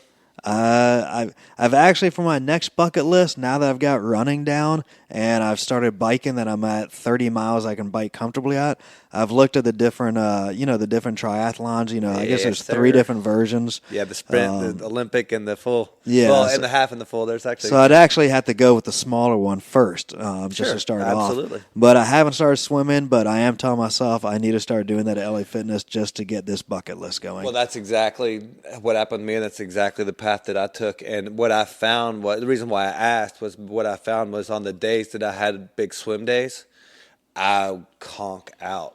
Right. Like, I can't make myself stay awake. And I don't know if it's something to do with that equilibrium thing or if it's just being submerged for a certain amount of time or the exhaustion, because I think swimming is one of the most exhaustive sports you can do or activities that you can do. Anytime I run into anybody that has those sleeping issues, I tell them try that if they're up for it, which sounds like that's right in your wheelhouse.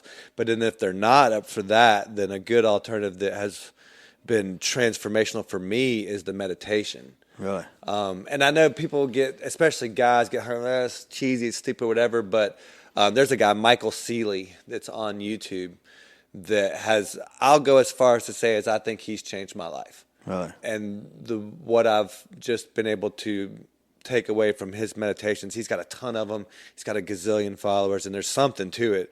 But I just find it not even just relaxing. So, like, what'll happen with me, I have the opposite problem. I'll wake up at, sometimes I'll go through a thing where I'm waking up at 3 or 4 o'clock in the morning, and I can't go back to sleep. Mm-hmm. And so what I started doing was I would then put on a meditation video thing or something to listen to, and then I would get into that. And I wouldn't even so much focus on what he's actually saying at the meditation, is just allowing my mind freedom to drift and to think or whatever. And what I found was I started having these little drift offs where I'd fall back asleep. But what was so weird is even if I only slept for like another 20 minutes, the refreshing, just relaxed feeling that I felt like I got way more sleep than what I probably actually really got. It was just a different kind of waking up. Yeah. And a different kind of feeling. So that might be something worth checking out. I always encourage anybody that's willing to dive into that realm. Yeah.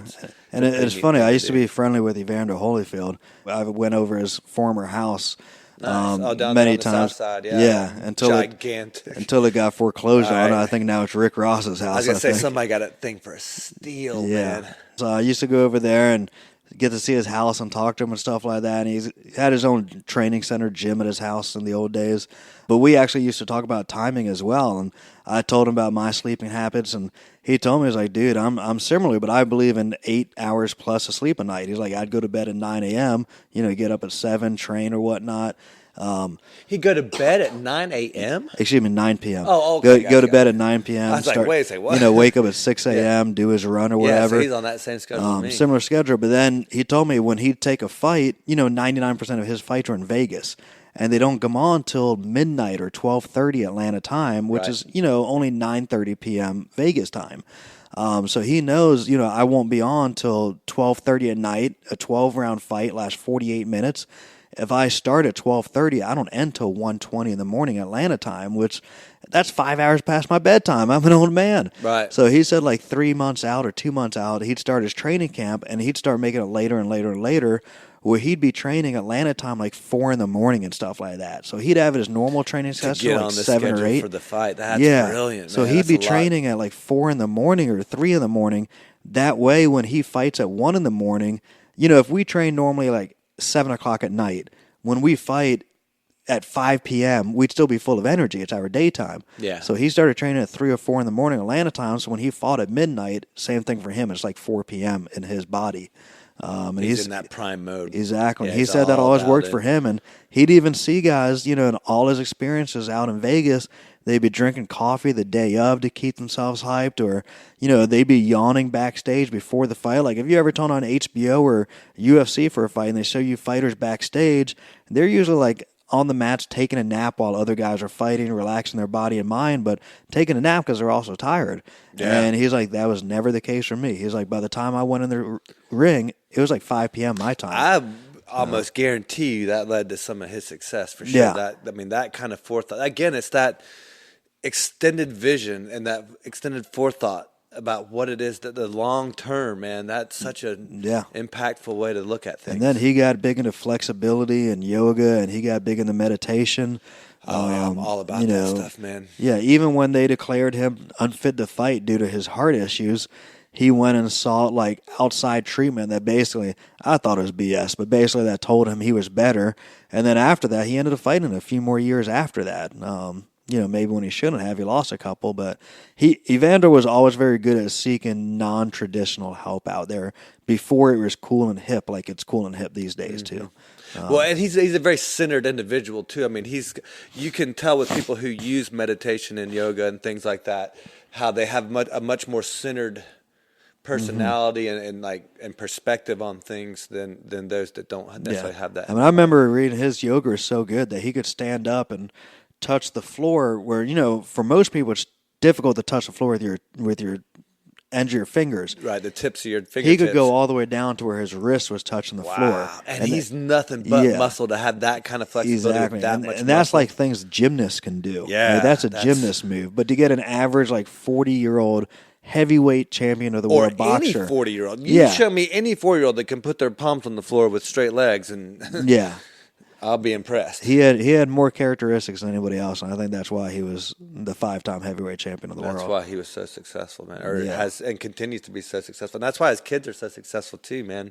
His son killing it at Georgia. Yeah, and now he's I guess he's a rookie. I think he's at same college as Cam Newton was. Carolina Panthers. I think he's at Carolina now? Yeah, I think he's a running back with Carolina. Did he already get drafted? He wasn't drafted. I think he entered the draft, but I don't think anyone drafted him. So he signed on with them, what's it called, free agent or after the draft. Yeah. And then his other son, Evander Holyfield Jr., I forgot that Evander. What's that Holyfield's name that was the running back? Junior. Yeah. Was it Evander Holyfield Jr.? I think so, I thought it was something. So there's another. Yeah. So there's another Evander Holyfield. I think the other one's Evander as well, that lives up in New York, and he's like a fashion model up there. Oh, no kidding. And I never knew him. I've exchanged messages with him on Facebook just talking about his dad, and he's like, it's crazy living in New York being, a thin fashion model up here, because people hear my name Holyfield, they see I'm black, and he's like, that's the first thing they ask right away. Is Evander Holyfield your dad by any chance? And he said they're almost always astonished when he says, yeah. And they're like, but you're not a fighter. Right. People just automatically assume. Yeah. Which is so ironic, though, because very few of us have our kids following our same footsteps of what we're doing. And, I don't know. That's kind of weird how people make assumptions like that. How do you get your information? How are you learning? Do you like to read? Do you do audiobooks? Do you do podcasts? I've read 2 books since college. So I don't do reading.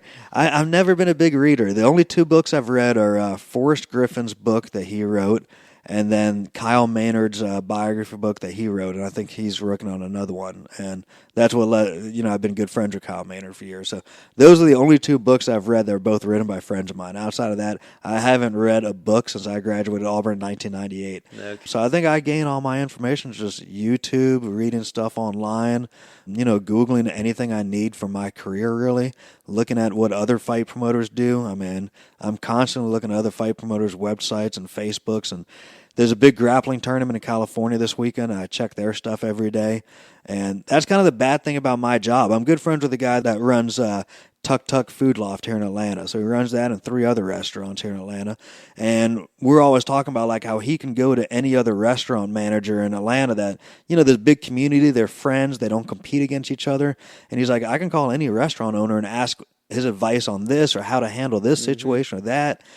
And I tell him, dude, I was like, that's what sucks about being a fight promoter. There's so few of us. If you think about this, there's no other fight promoter in the state of Georgia but me. I mean, there might be one guy that does like 1 show in Columbus or 1 show a year in Macon. Minor little something, nothing. Yeah, that's just minor. That's like putting on a keg party. Right. But there's no other fight promoter I can call to in this state to ask for advice or how he dealt with this venue or how he dealt with this gym or fight. That's what sucks. I've had to learn it all on my own. It does suck because you're completely on your own. Yeah. I've certainly felt that same feeling as well. And it's interesting because that's the exact opposite of the experience that it was from my previous guests in Colorado that were doing the craft beer. They have such a tight-knit community that they have all these resources. They have 10 different people they can call on his, like what kind of dishwasher to buy, what kind of, where they're getting this, where they're getting that, and you have the opposite problem. I mean, you have nobody to lean on. I order title belts from Pakistan. I go to Western Union with $1,500, and I give it to the lady and say I got to send this to Western Union for Pakistan, and everyone in CVS thinks I'm a terrorist. Yes, send us $1,500 to Pakistan. And then I hope to God my 10 title belts show up within 60 days. Otherwise, I have no one to go sue in Pakistan. I order my gloves and shin guards from Indonesia. Everything I do in my career is so weird and so unique that people would never really get it. I'm the top fight promoter in Georgia. There's one of me in South Carolina, Alabama, Florida, and North Carolina, 2 in Tennessee. And anyways, a couple years ago, I'm friend with almost all of them. There's South Carolina and North Carolina don't like each other. Tennessee and Alabama don't like each other, whatever. So some of them like each other, some don't. So about 2 years ago, I said, let's all come together one weekend. I set a meeting up here, rented out a conference room, brought in food and drink for everybody, halftime for our lunch. My buddy owns an axe throwing place, so we went upstairs and we threw axes together for like male bonding. Yeah. But it basically was a Sunday here in Sandy Springs about 2 years ago, and I brought about, I think there was 8 or 9 of us all together in one room. Brilliant. And I said, guys, this has never happened before. I've been doing this 17 years, and this has never happened to where all of us, probably not even more than 3 of us, have ever been together. Been in the same room together. And I said, several of you guys hate each other, but I said, look, this is my goal for the day. It's for as many of us to come out as friends as we can. Maybe we even look to do a show together in the future that would benefit all of us on neutral ground. And I said, I hope everyone's just willing to share information with each other of course, we're all going to be guarded a little bit in our information, but, share information with each other on what you do, like your best craft that you do with the other guy, and maybe we can all pick something out that'll help with our show. And I said, the bonding thing we're going to do is no one here is going to do a show in the other person's state. So, like, this guy has come to Atlanta in the past, did a show. It pissed me off because that's my market. Right. So I went to South Carolina to get back at him, and I did a show in South Carolina, his backyard. I said, you motherfucker. I said, you ever come to my market again, we're going to be doing this every 8 weeks. I don't care. Right. I'll do it, and eventually I'll put you out of business. But what a better way to go about it in that proactive, bring us all together. mentality, bringing everybody together, man. Like, that's such a beautiful way to look at it. And we all talked about different things like, we all get tons of hotel rooms the weekend of the fights. What's the best deal for hotel rooms? Yeah. We all know best credit practices, card. Man. Best practices. Yeah. Credit card gives you back 5% or whatever. How do you deal with venues and this and that? And where do you order your gloves and shin guards from? And I told them everyone was going to bring a glove and shin guard to the fight. Everyone was going to bring a title belt to the meeting. So we all touch and feel each other's title belts, and we figured out of all of them, who had the best title belt and what are you paying? Yeah. So can we use your surface, your contact to make our title belts? Brilliant. So now for all of the fighters in the Southeast, that just made them get better title belts because we all started using the same how did it all worked, right? It went great. I mean, we've met once since. It opened up the communication between all promoters. Not one of the promoters has gone to the other promoter's hometown since then. Awesome. So it gives us all a better sense that we don't have to compete with the other guy. You're like the mafia dog, like all the bosses for all the families being represented, man. That is so cool. And that's what it was. I mean, it's not only for the promotion arena. Yeah, it's not only for my selfish reasons that I realized other people were doing things better than my show. Like one guy had a better cage and lighting. My title. You had that bigger vision, that bigger picture of what. Yeah. And I want to. My goal is also for all 7 or 8 of us to come together at some point in time. And like right now, no one's promoting a fight in Hilton Head or Savannah or like a cool area. And I told them my goal is all of us come together, do one show together. Whichever cage is the best, we use that. Whoever's announcer is the best. Whoever's outfits for the ring car girls is the best. And, the Southeast fight community would love us because now we're making, this one big show that they can fight on and come like to. What you just said, now you're the Southeast, man. You're like... Exactly. It's just something cool for all these promotions to do together. And then my staff gets to meet the other promoter. My assistant, Charlene, gets to meet the other person's assistant and see the challenges they deal with on fight night. Let them network with each other and help each other out. Exactly. It all trickles down. Yeah, exactly. So, I mean, it's worked pretty well for the last 2 years. It's gotten rid of the hostility amongst the fight promoters. We haven't done that show together, but I think we still will. All of us are also in our 40s that have been doing it some time now. So we've talked about doing a show together just to be fun to hang out and play golf with each other for a weekend and share stories. To continue to get together and continue to have that bonding, and because you're all dealing with the same problems, you're all having the same headaches. I mean, you're all. You might as well be buddies. Just like me last week, we all have been there till 4 a.m. waiting for a tow truck to show up. You all know that story, right? We all have dealt with celebrities that come to our show and like how cool that is and stuff like that. My show next week, Akon's coming, and he comes to a lot of my fights. So it's cool having Akon there, and he said he might bring Ludacris there, who's never been to a fight. So, very cool. It's this cool stuff that we get to do. I've promoted a fight with a congenital amputee with no arms and no legs. So we get to swap stories about doing that. That was my radar. I totally missed that one. Was that at the Pink Pony? That seems like I wish that was at the Pink Pony. No, that was in Auburn, Alabama, because the Georgia Athletic Commission turned us down for getting a license here in Georgia because he has no arms and legs, and they felt unsafe that he couldn't adequately defend himself. Mm-hmm. So being an Auburn grad at the time, Alabama had no athletic commission. This was right at 10 years ago. So this was right at 2009. There was no athletic commission in Alabama, so it was a free-for-all. So I went and told these newspapers, I'm going to do the Kyle Maynard fight in Alabama. They can't stop us. And we were on the cover of Birmingham Herald, Tuscaloosa newspaper, Auburn, Montgomery newspaper, like all week, is on the cover of every paper there. Kyle's a motivational speaker. He's been on Oprah, Larry King Live. ESPN followed us around for a week. CNN lived in our house. Is he the guy that climbed Kilimanjaro? He is. Same guy that climbed Kilimanjaro.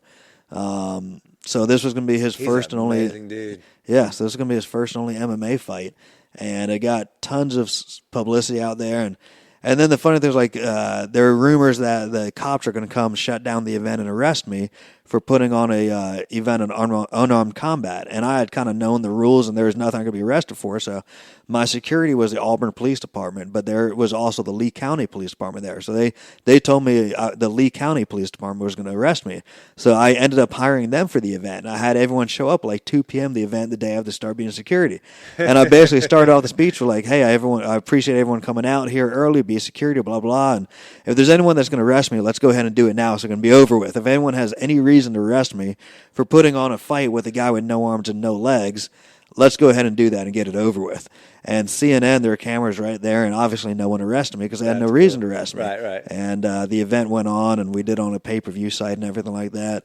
But it's the first and only time a congenital amputee has ever fought mixed martial arts, which means you were born without any limbs. Yeah. And he fought a regular, traditional person? He fought a regular person. The other guy had a strategy. You know, if the other guy had gone to jiu-jitsu, gone to the ground with Kyle probably would have hit him so hard he would have broken his jaw or something like that, because that's how hard Kyle hits. He's rock hard. Yeah, man. he's rock hard and knows how to use his body. Yeah. But the other guy was smart. The other guy would just punch Kyle in the face and then take 2 steps back. Punch him, take 2 steps back. Circle around, punch him, take a step back.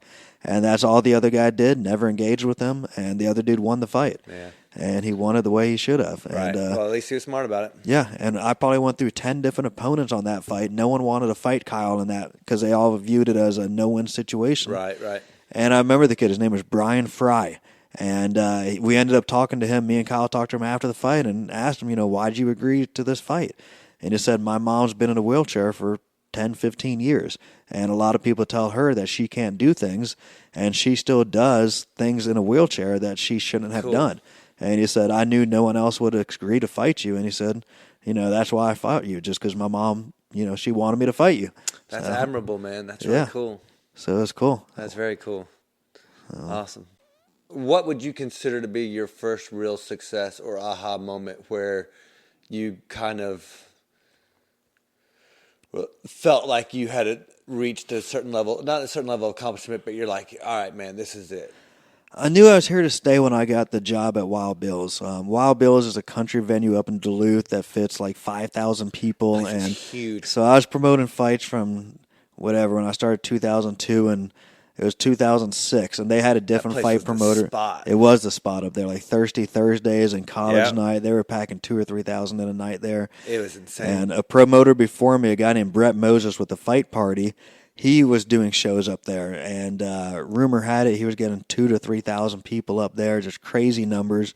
And I was still doing my fights, and me and him were going head-to-head at that time. And anyways, he ended up parting ways with Wild Bill's, and they called me and said, hey, have you ever heard of our fights? And I was like, yeah, of course. I've been watching your fights closely. Right. You guys are getting huge crowds out there. And they said, well, things didn't work out with the other fight promoter, and this was March of 2006, so it was 4 years after I started. And they said, we've been watching closely what you do and want to bring you in to do the fights. So they brought me in. My first fight up there was March of 2006. It killed any numbers they had ever had up there for any fight. Over 3,000 paying people, over 3,500 people in the building.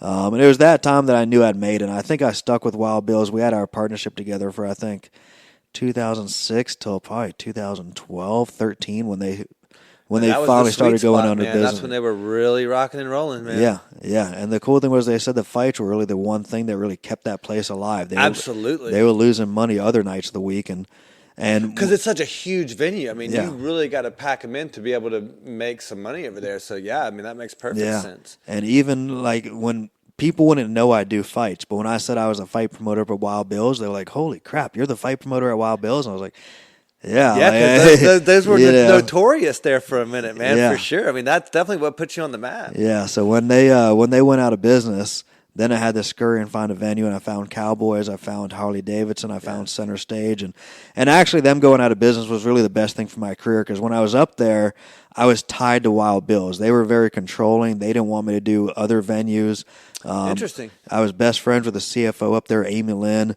And I knew the financial problems they were going through, so I didn't want to shoot them in the back by doing other venues, but there was no creative ability for me to really do anything up there. It's just the same fights over and over again. Yeah, no ability to grow. And yeah, progress. They weren't willing to change. I had a casino deal in North Carolina. They wouldn't let me take it, and they wouldn't want to be a part. That's a problem. Yeah, they didn't want to be a part of the Kyle Maynard fight. They had no interest in me even being a part of it because it was so controversial. So when they started going out of business, it just allowed me more ability to do other things. I did center stage. I brought in jiu-jitsu. I did cowboys. I did a couple of fights at a couple of different Harley-Davidson dealerships outside. Nice. And it just allowed creative control that I hadn't had before. Allowed you to grow. Yeah, and I think my fans enjoyed it because Wild Bills was always 18 and over. So it allowed kids to now come out with parents to my fights at center stage, which kids love. Parents even love bringing their kids to fights. As odd as it sounds. And even on the jiu-jitsu level, I mean, it's educational. It is. Quite frankly. I mean, it's a learning experience to go experience one of those things. Yeah, and you like to take your kids to experience different things. I mean, you can take your kids to a concert. There's alcohol at a concert. There's fights at a concert. There might be nudity at a concert. There might be drugs at a concert. But you might remember the first time you take your son or daughter to a concert and what concert it is. I remember the first time my dad took me to a fight. It was Evander Holyfield fighting the Omni against Dwight Muhammad Qawi. That was my first ever fight. Cool. So I know other families are experiencing the same thing at my jiu-jitsu events and at my MMA fights that we weren't able to have at Wild Bills because it was always 18 and over. Right. Well, I mean, and if you think about it, 50, 100 years ago, that wasn't a big bonding experience for. I mean, boxing was one of the most major forms of entertainment. Yeah. And that's something that has definitely changed over the years for sure. As team sports have kind of. And I even steal Dana White's quote a lot. That he says a little different. He says if you're on a four-corner street and two kids are playing baseball over here, two kids are playing basketball over here, two kids are playing soccer here, and two kids are getting a fist fight here. When cars pass by, what are most cars going to stop and look at? The two kids getting in the fist fight. I take that a little different and say, I tell people with their business clients, you can take a client or a friend or a Braves game. They're really not going to remember it. You can take them to a Falcons game.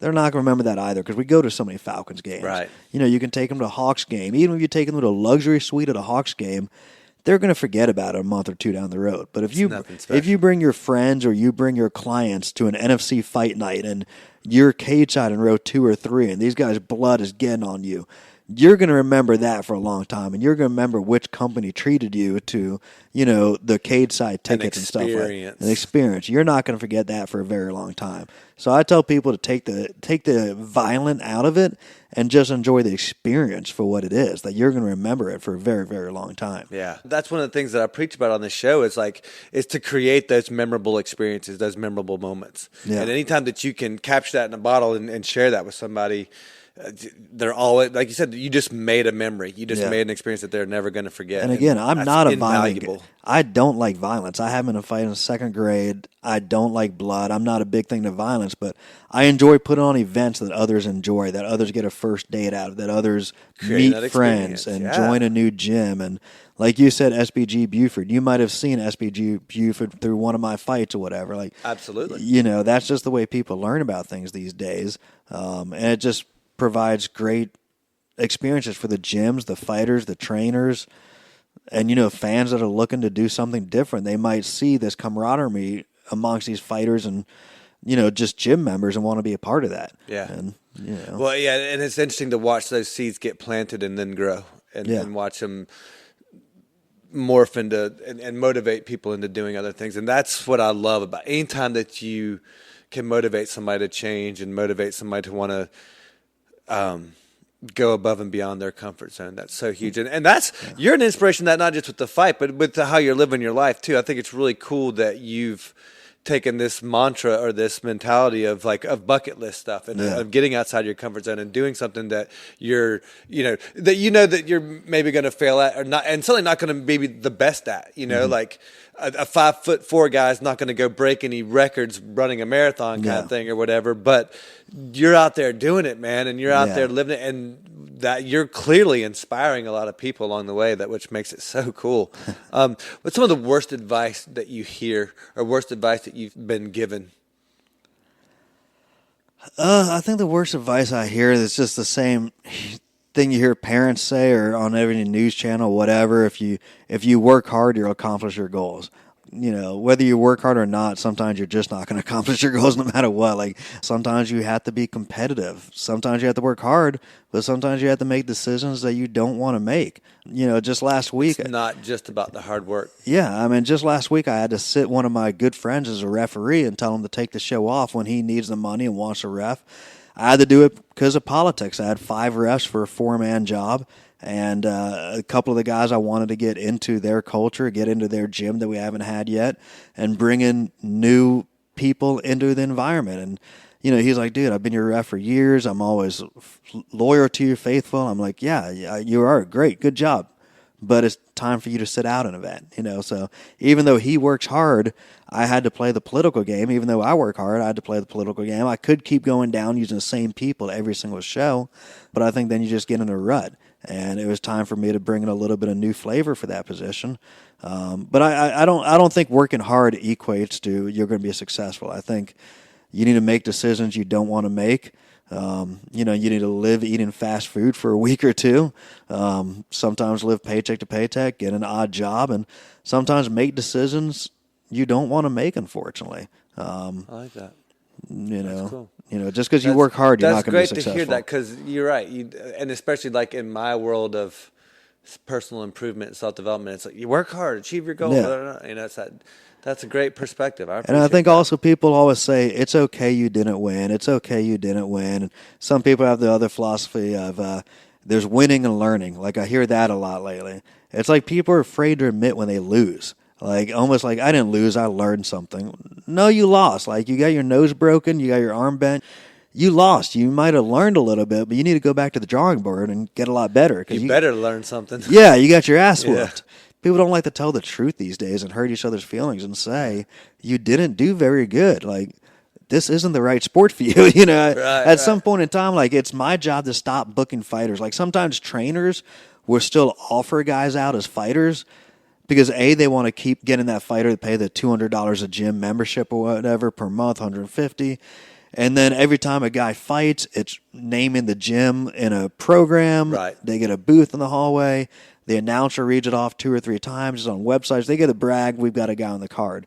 But sometimes we've had to tell fighters, you're 0-3, you're 1-4. This just isn't your sport, buddy. Right. Like, it's time for you to be done with this. Like, and I've told guys plenty of times, you can still fight, you just can't fight for us anymore. Yeah. Like, you can have a hobby, but you can't be out there putting your life on the line. Yeah, go fight for a very small show. Yeah. And if you can get 2 or 3 wins, come back to us. But, I try to put on evenly matched fights against guys that are fairly good or on their way up, and that's just not you anymore. What's the most rewarding aspect of your job and what you do? I think from a professional side, seeing our guys graduate from our show to the UFC and Bellator, so we're helping them accomplish their goal.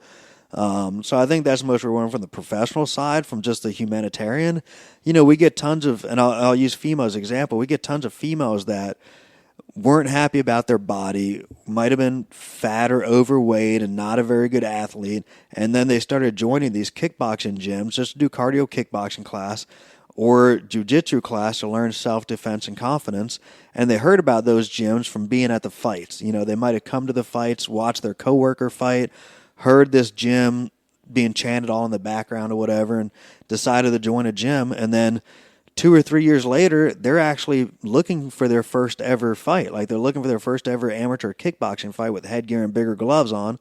And I'll talk to them, and they'll be like, hey, I've only been doing this 2 years, and I got into it because I came to one of your fight nights. And I saw how much fun these people were having.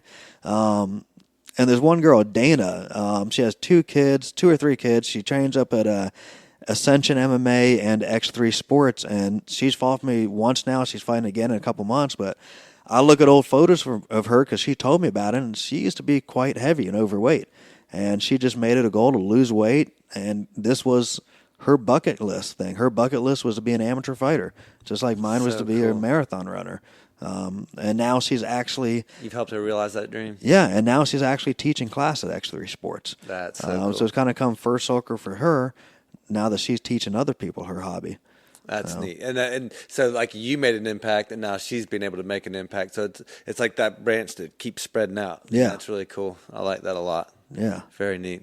That's a great perspective to have. You've seen this sport skyrocket in popularity, then now it's kind of gone through some waves with popularity depending on who the big names are at the time. What do you think the future of this sport looks like, say, 10, 20 years from now? Man, I think there's several promotions out there right now doing well that we haven't had in the last 10 years. UFC is finally getting challenges from Bellator. It seems like that playing field's leveling a little bit. Yeah, that playing field's leveling out now that Bellator has that Viacom behind them and supposedly endless money. And then ONE FC from overseas is supposedly coming to America next year. So, I used to always say mixed martial arts is only dictated by what the UFC does. Whatever the UFC decides to do is what's going to happen. And, I think we've seen them do a lot. Now they're on ESPN, so they do a lot of free fights.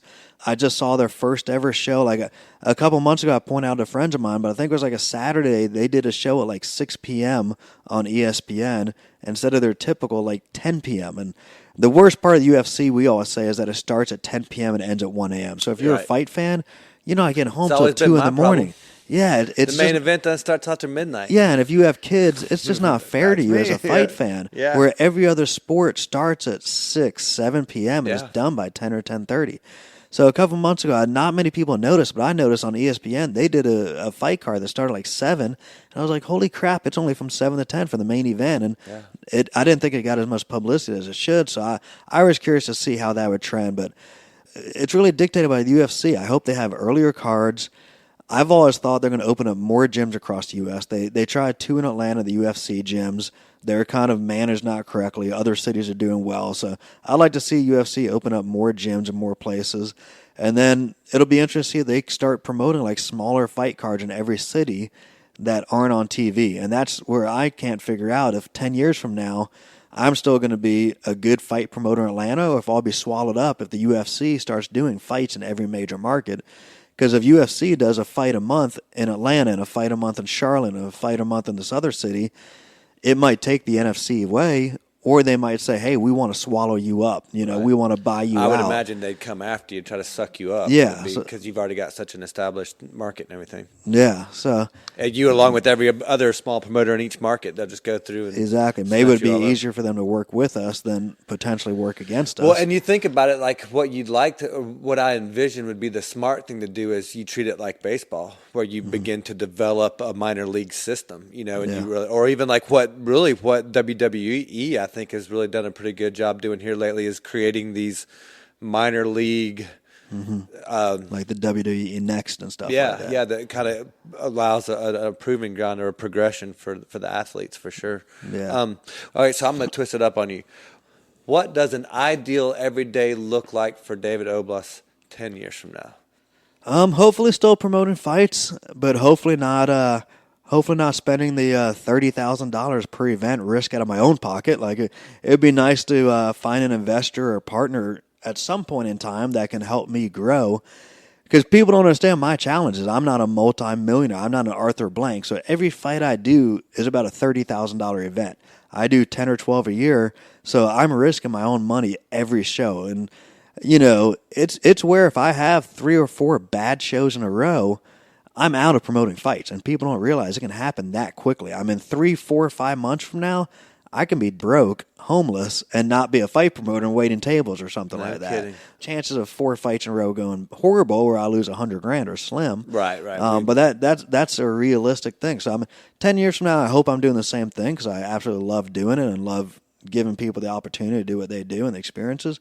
But maybe be a little more stabilized. Yeah, it'd be nice to find, There's nothing wrong with that. Yeah, and I've even said, I'll say it again, there's the Braves, the Falcons, the Hawks, whatever, that are all major league sports here in Atlanta. I've always got to think sooner or later there's going to be a multimillionaire that wants to own his own pro sports team that can't afford to buy the Atlanta Braves. Right. So he can buy NFC from me and then become the number 1 fight promoter in the Southeast, have an exclusive contract with 3 different venues, have an exclusive contract with Flow Combat and Flow Grappling, own 2 cages, 3 trailers, 60-plus jiu-jitsu mats and stuff like that. What I own and the product I have now is pretty big. The investment's there. Exactly, to get someone to come in and... Well, they might be listening to this show exactly, today. Not buy me out, but, Let's either... partner up. Yeah, partner up or something, and... make well, the I mean, product a lot you've got better. a good thing going, man. So, I mean, I think that's only a matter of time before that happens. I mean, I think you're well on your way, man. Maybe there isn't a little Arthur Blank roaming around Atlanta that wants to. You don't even need an Arthur Blank. And to be perfectly honest, I don't think you want. I think there's somebody better out there for you than that. Yeah, sure. Yeah, I think so as well. Who do you think would be cool to interview for this podcast? Or if you had a podcast, who would you like to interview? Man, I think we've talked about them earlier. I think with your athletic and your running, I think you'd love interviewing the twins, Rachel and Rebecca. Like, cool. They both have full-time jobs. They're both smart as a whip. They help me at my events. Huge runners.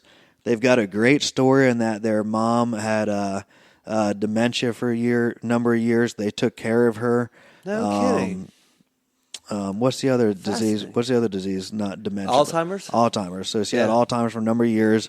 I think it was in high school they found out that her mom had Alzheimer's, and they stayed here at Georgia State, took care of her. And they're Georgia State alum, too? Georgia State alum, identical twins. Oh, yeah, we're definitely going to have to check these girls out. Their story is amazing. They bought their first house, I think maybe their freshman year of college, because they're so smart, they weren't willing to pay rent. So they bought their first house, their freshman year of college, lived there together.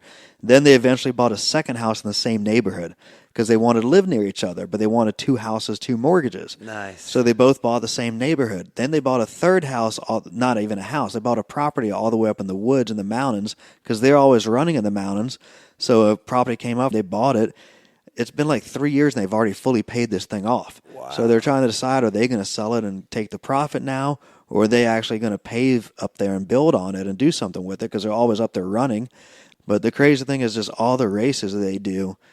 I mean, like I said, Rebecca's always doing 100-mile races and showing me photos of her feet that are actually torn up. I'll talk about my mental toughness with them. Like, when I ran the marathon, there was no way I was going to stop and quit. Like, even though I tore my IT band or whatever happened to it, I was going to finish that. It happened at mile 21, but that happened at mile 12, I'd still finish this whole thing. Well, quite frankly, it sounds like they might have drugged you kicking and screaming too, whether or not you want to finish or not. In my jiu-jitsu match, no matter what happened, I got thrown like a toddler the first 10 seconds. I was nearly choked out. I knew I wasn't going to tap out or quit in that, and I ended up winning. Like, nice. I have a pretty perseverance. I'm pretty good at perseverance and hard work and not giving up. And no matter what I am, whenever I talk stories with them, they're 100 times worse than me. I mean, I just had dinner with Rachel last week. I like how you said they're 100 times worse than me. Yeah, they're 100 times worse. That runs deep, man. It does. I think it's just Jewish athletes that we talk about. I don't know. One of them, Rachel just had her Spartan race, which is like 30 miles of obstacles up in New Jersey a couple weeks ago. It was raining all day. It was muddy. And you got to do it like 4 times. Yeah, it's one of those where you keep repeating. Yeah. What's crazy about those is they start at night. Yeah. They start in the middle of the night. Yeah, man, some start at night, some start in the morning. But she said when she got like 3 times around, it had already been like 20 miles. She was absolutely exhausted because it was raining all day. She was covered in mud, which made every obstacle worse. Yeah. She was so heavy because of the rain and mud. And she said this was the first ever time I had thought about quitting. She's like, I had never quit in any race I had ever done. And when I got done with 3 of the 4 loops, she's like, I was this close to just being done with it because we had been out there so much longer than expected. I was hungry, but I did that one last lap. I did it slow, but I did it. I left, and she's like, this is the only time I haven't medaled. I haven't been on the podium. And I just got out of there, went back to the hotel room and cried. And then one of her friends called her and said, where are you? And she's like, I'm back at the hotel room. I cleaned up, crying. And she called her and said, but you just got 3rd place. You're on the podium. Do you want me to get your medal? And she just said she broke down crying again. She's like, there's no way I thought I actually medaled in that. She's like, I thought I did so horrible. It's the only time beautiful. I haven't stuck around afterwards. And she's like, I thought I got last place, not 3rd place. And she's like, that was probably my greatest victory ever, that, I actually was on the podium for that thing. It was my worst ever race. That just shows you, man, that perspective, then something else. Yeah. We're definitely going to have to get a hold of those girls. They sound like they're right in our wheelhouse, man, for sure. I think a lot of your crowd in Atlanta probably knows who they are. Yeah, I'm sure. Like I said, I might even recognize them when I actually see them. But what is really cool for me is to see that kind of mentality with you and jumping into the triathlon world. Having come from that world, you're going to fit right in, man. Yeah. And remember, if you thought jiu-jitsu was bad, man, that addiction for triathlon is even worse. And remember, I tell everyone I'm a chubby guy. Like, I'm 5'4", I weigh 157. I've got chub on me. Like, I shouldn't be running a marathon. I shouldn't be running a half marathon. But I've told everyone else it's just not stopping. Like if you're at mile 6, you can get to mile 8. If you're at mile 8, next time you run, there's no reason you can't get to mile 9. There's no reason you can't do a little bit better than you did the previous run. And pending injuries and stuff like that, I just don't quit when I do stuff. Well, and it's the same philosophy that I have with this podcast, and I try to have with life in general. And I stole this from the Iron Cowboy. You can always put one foot in front of the other. Yeah. You can always take just one more step.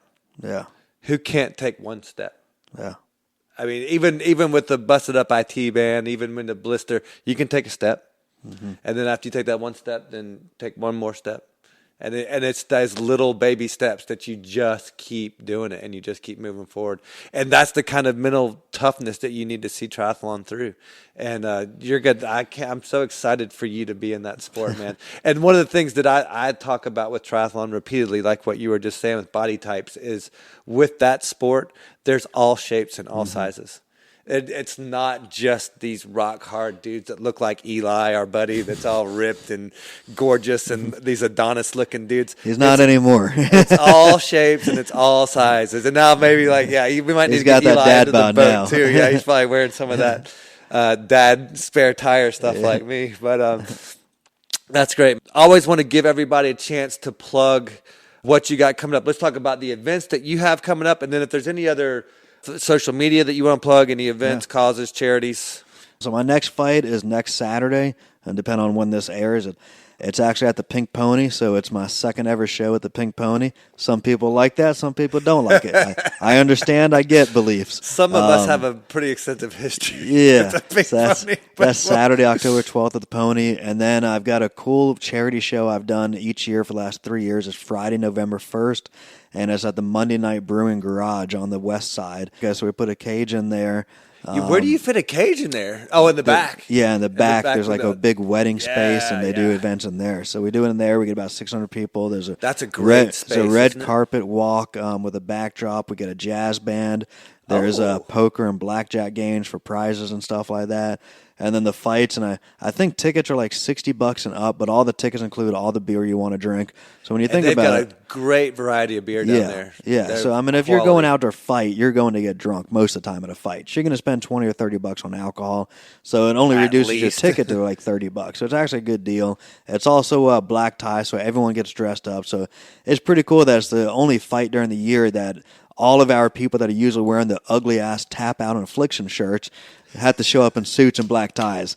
And the cool thing is, just like your community, our community of females are all in shape and hot. So we get to see them come out in like the heels and the nice dresses. So it's just a cool thing, and it's for the X3 Sports Foundation, which helps inner-city kids with books and gym memberships and supplies. And last year we did a Toys for Tots fundraiser for them to give them toys.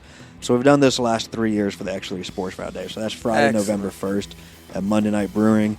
And then I do a yearly banquet for the sports of MMA, boxing, and kickboxing, and that'll be in January. I'm not sure where yet, but it'll be about the 12th year in a row I've done that. So not only am I a fight promoter, I also put on like an awards banquet that we give awards about 100 people, the gym of the year, the fighter of the all year. Those people behind the scenes, all the people all those that hard workers. Yeah, the knockout of the year, the fastest submission of the year, the jiu-jitsu purple belt of the year. So it's just pretty cool that we do that as well. So after kind of like your own little ESPYs kind of thing. Exactly. Everyone gives a speech and stuff like that. Yeah. What a great thing to give back. So that'll be in January. So my next fight after November 1st will be sometime in January or February. I'm just not sure yet when. Awesome. And where can people find you guys? And where can people find out about more information about Find out our site at nfcfighting.com. Then on Facebook, we're NFC Fight Night on Facebook. And then on Instagram, it's National Fighting Championship. David, really appreciate it, man. Yeah, and thank you. You're a really inspiring guy, man. And you give yourself a hard time about your stature, but in my eyes, you're kind of a giant, man, with what you're doing and the way that you're going about doing it. Especially in your industry, man, it's kind of known for being pretty tough, and being pretty rough around the edges. And you've kind of taken a different mentality to that arena, man, and it shows. And I think that a lot of your success has been a direct result for that. So, man, thank you for taking the time, and look forward to getting with you again, man. We're here real soon. Awesome. Appreciate it. Have a good one.